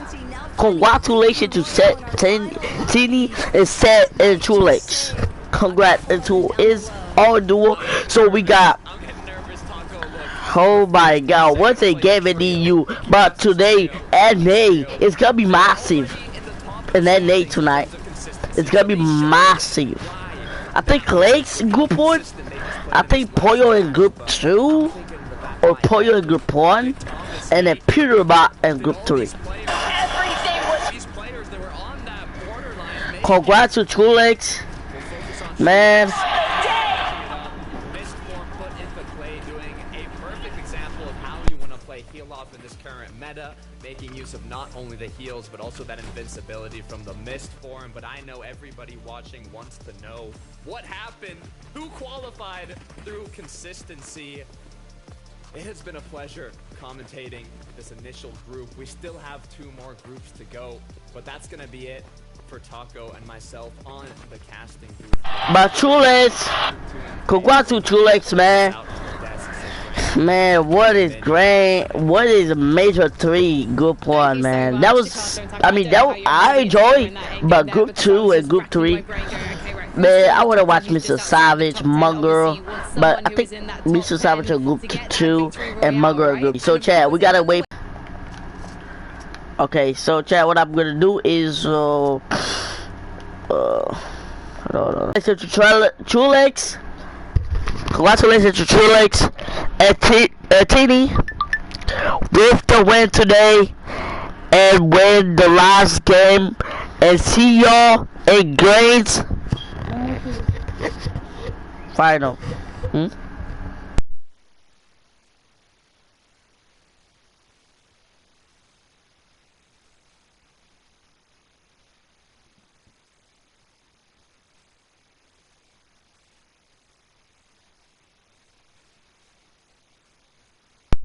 Congratulations, Teddy, in the grand final, and see y'all in the group 2. No, see y'all tonight. So tonight I will be chat. Tonight I will be I will be live tonight at 7 or 4 or 5. I think NA is on 5. So yeah, I'll be live on 5. So chat. Congrats to Chulex and Tini for winning the game number 2. No, last game once again.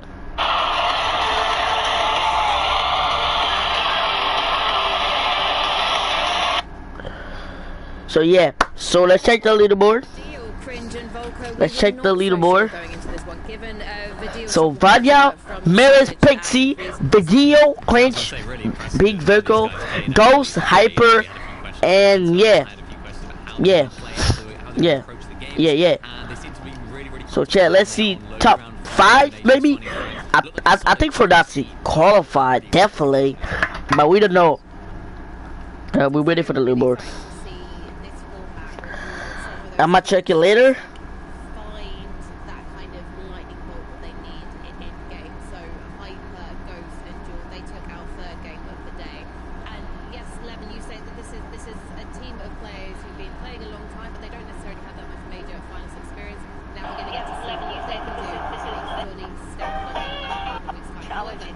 We got, oh my god, what they gave in the TV is 7. It's 2 race, what? Yes, what the? They just managed to pull things off in the end because it actually looked kind of tough for them. Yep, chat for Doxy and the Graves final, chat. For Doxy and the Graves final. Tough pie right here.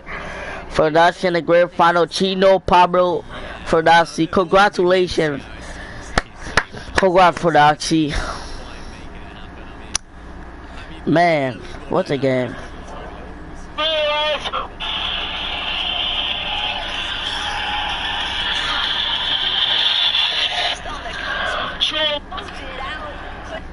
Oh my. These players that were on that board. I think Poyo and group legs. Oh man, that was super. Congratulations to True Legs and TD with the win today and win the last game, and see y'all in grades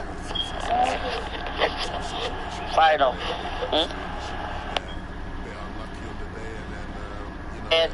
And see y'all in the group 2. No, see y'all tonight at 7 or 4 or 5. 5. I think NA is on 5, so yeah, I'll be live on 5. So chat, congrats to True Legs and Tini for winning the game number 2. No, last game once again.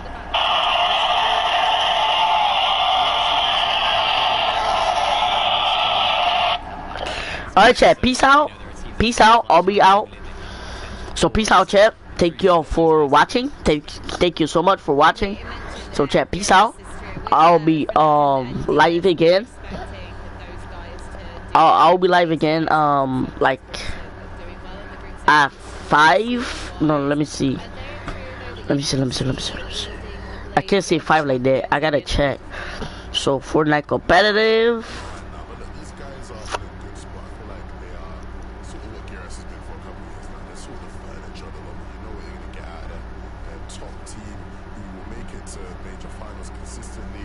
it's just about, you know, the right things working themselves out in the season and maybe give them that push to qualify for the global championships. I think that's the goal for them.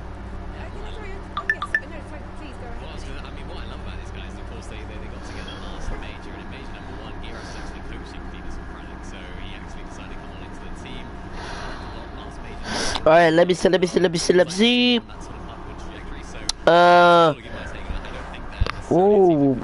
Group 1, they start at okay, 2 hours. So peace out, chat. Peace out. I'll be live again in 2 hours at 5.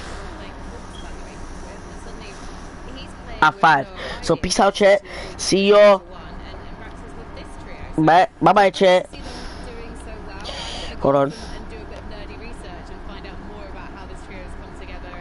All right. But in the meantime, I want you guys in the chat and watching around the world to let us know.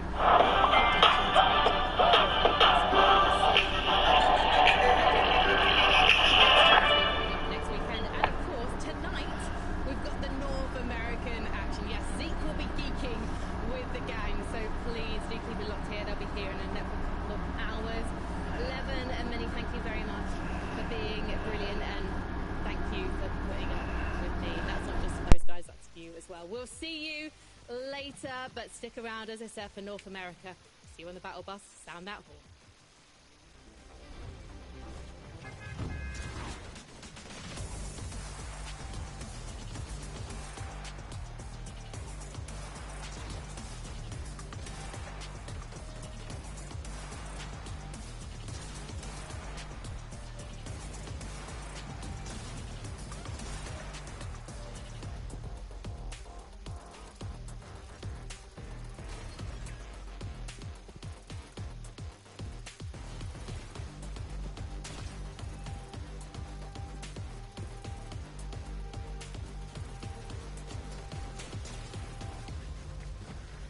Alright, peace out, chat. See y'all tonight at 5. So yeah, peace out, chat. I gotta go you know, do something and go outside and go to the pool. So bye chat, and see you at 5.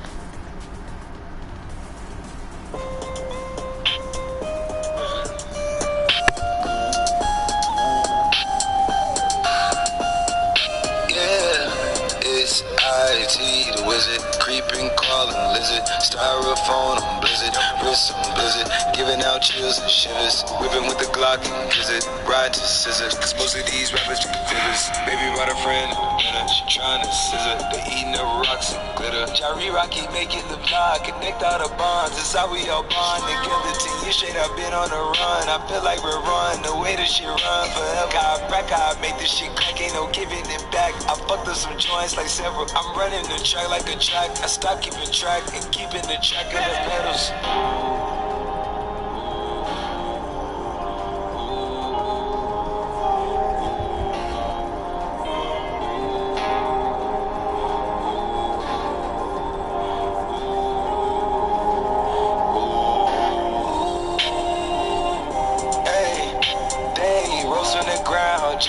Jump in my world right now. Out of the spot cause the word got out. She at the gate, know the code by now. Tell by my face that my soul is drowned. This black girl on coke, I can white right now. This white girl with ass, I can black. If they come to the top of my hill, they go down. I'm out on the dock, it's just me and my peers. I look in the mirror and I face my fears. I'm out of the bush and let's get that clear. The sweat on my face looking just like tears. Flew it together, the jet like a airline. We used to rock coach in the back of Frontier. Used to rock Metro down OST, nigga on 9. I swear you had no idea. The night will call, no one was there. At night withdrawals, no one but prayer. I walked these halls, I walked through walls. I took it all with hand in hand.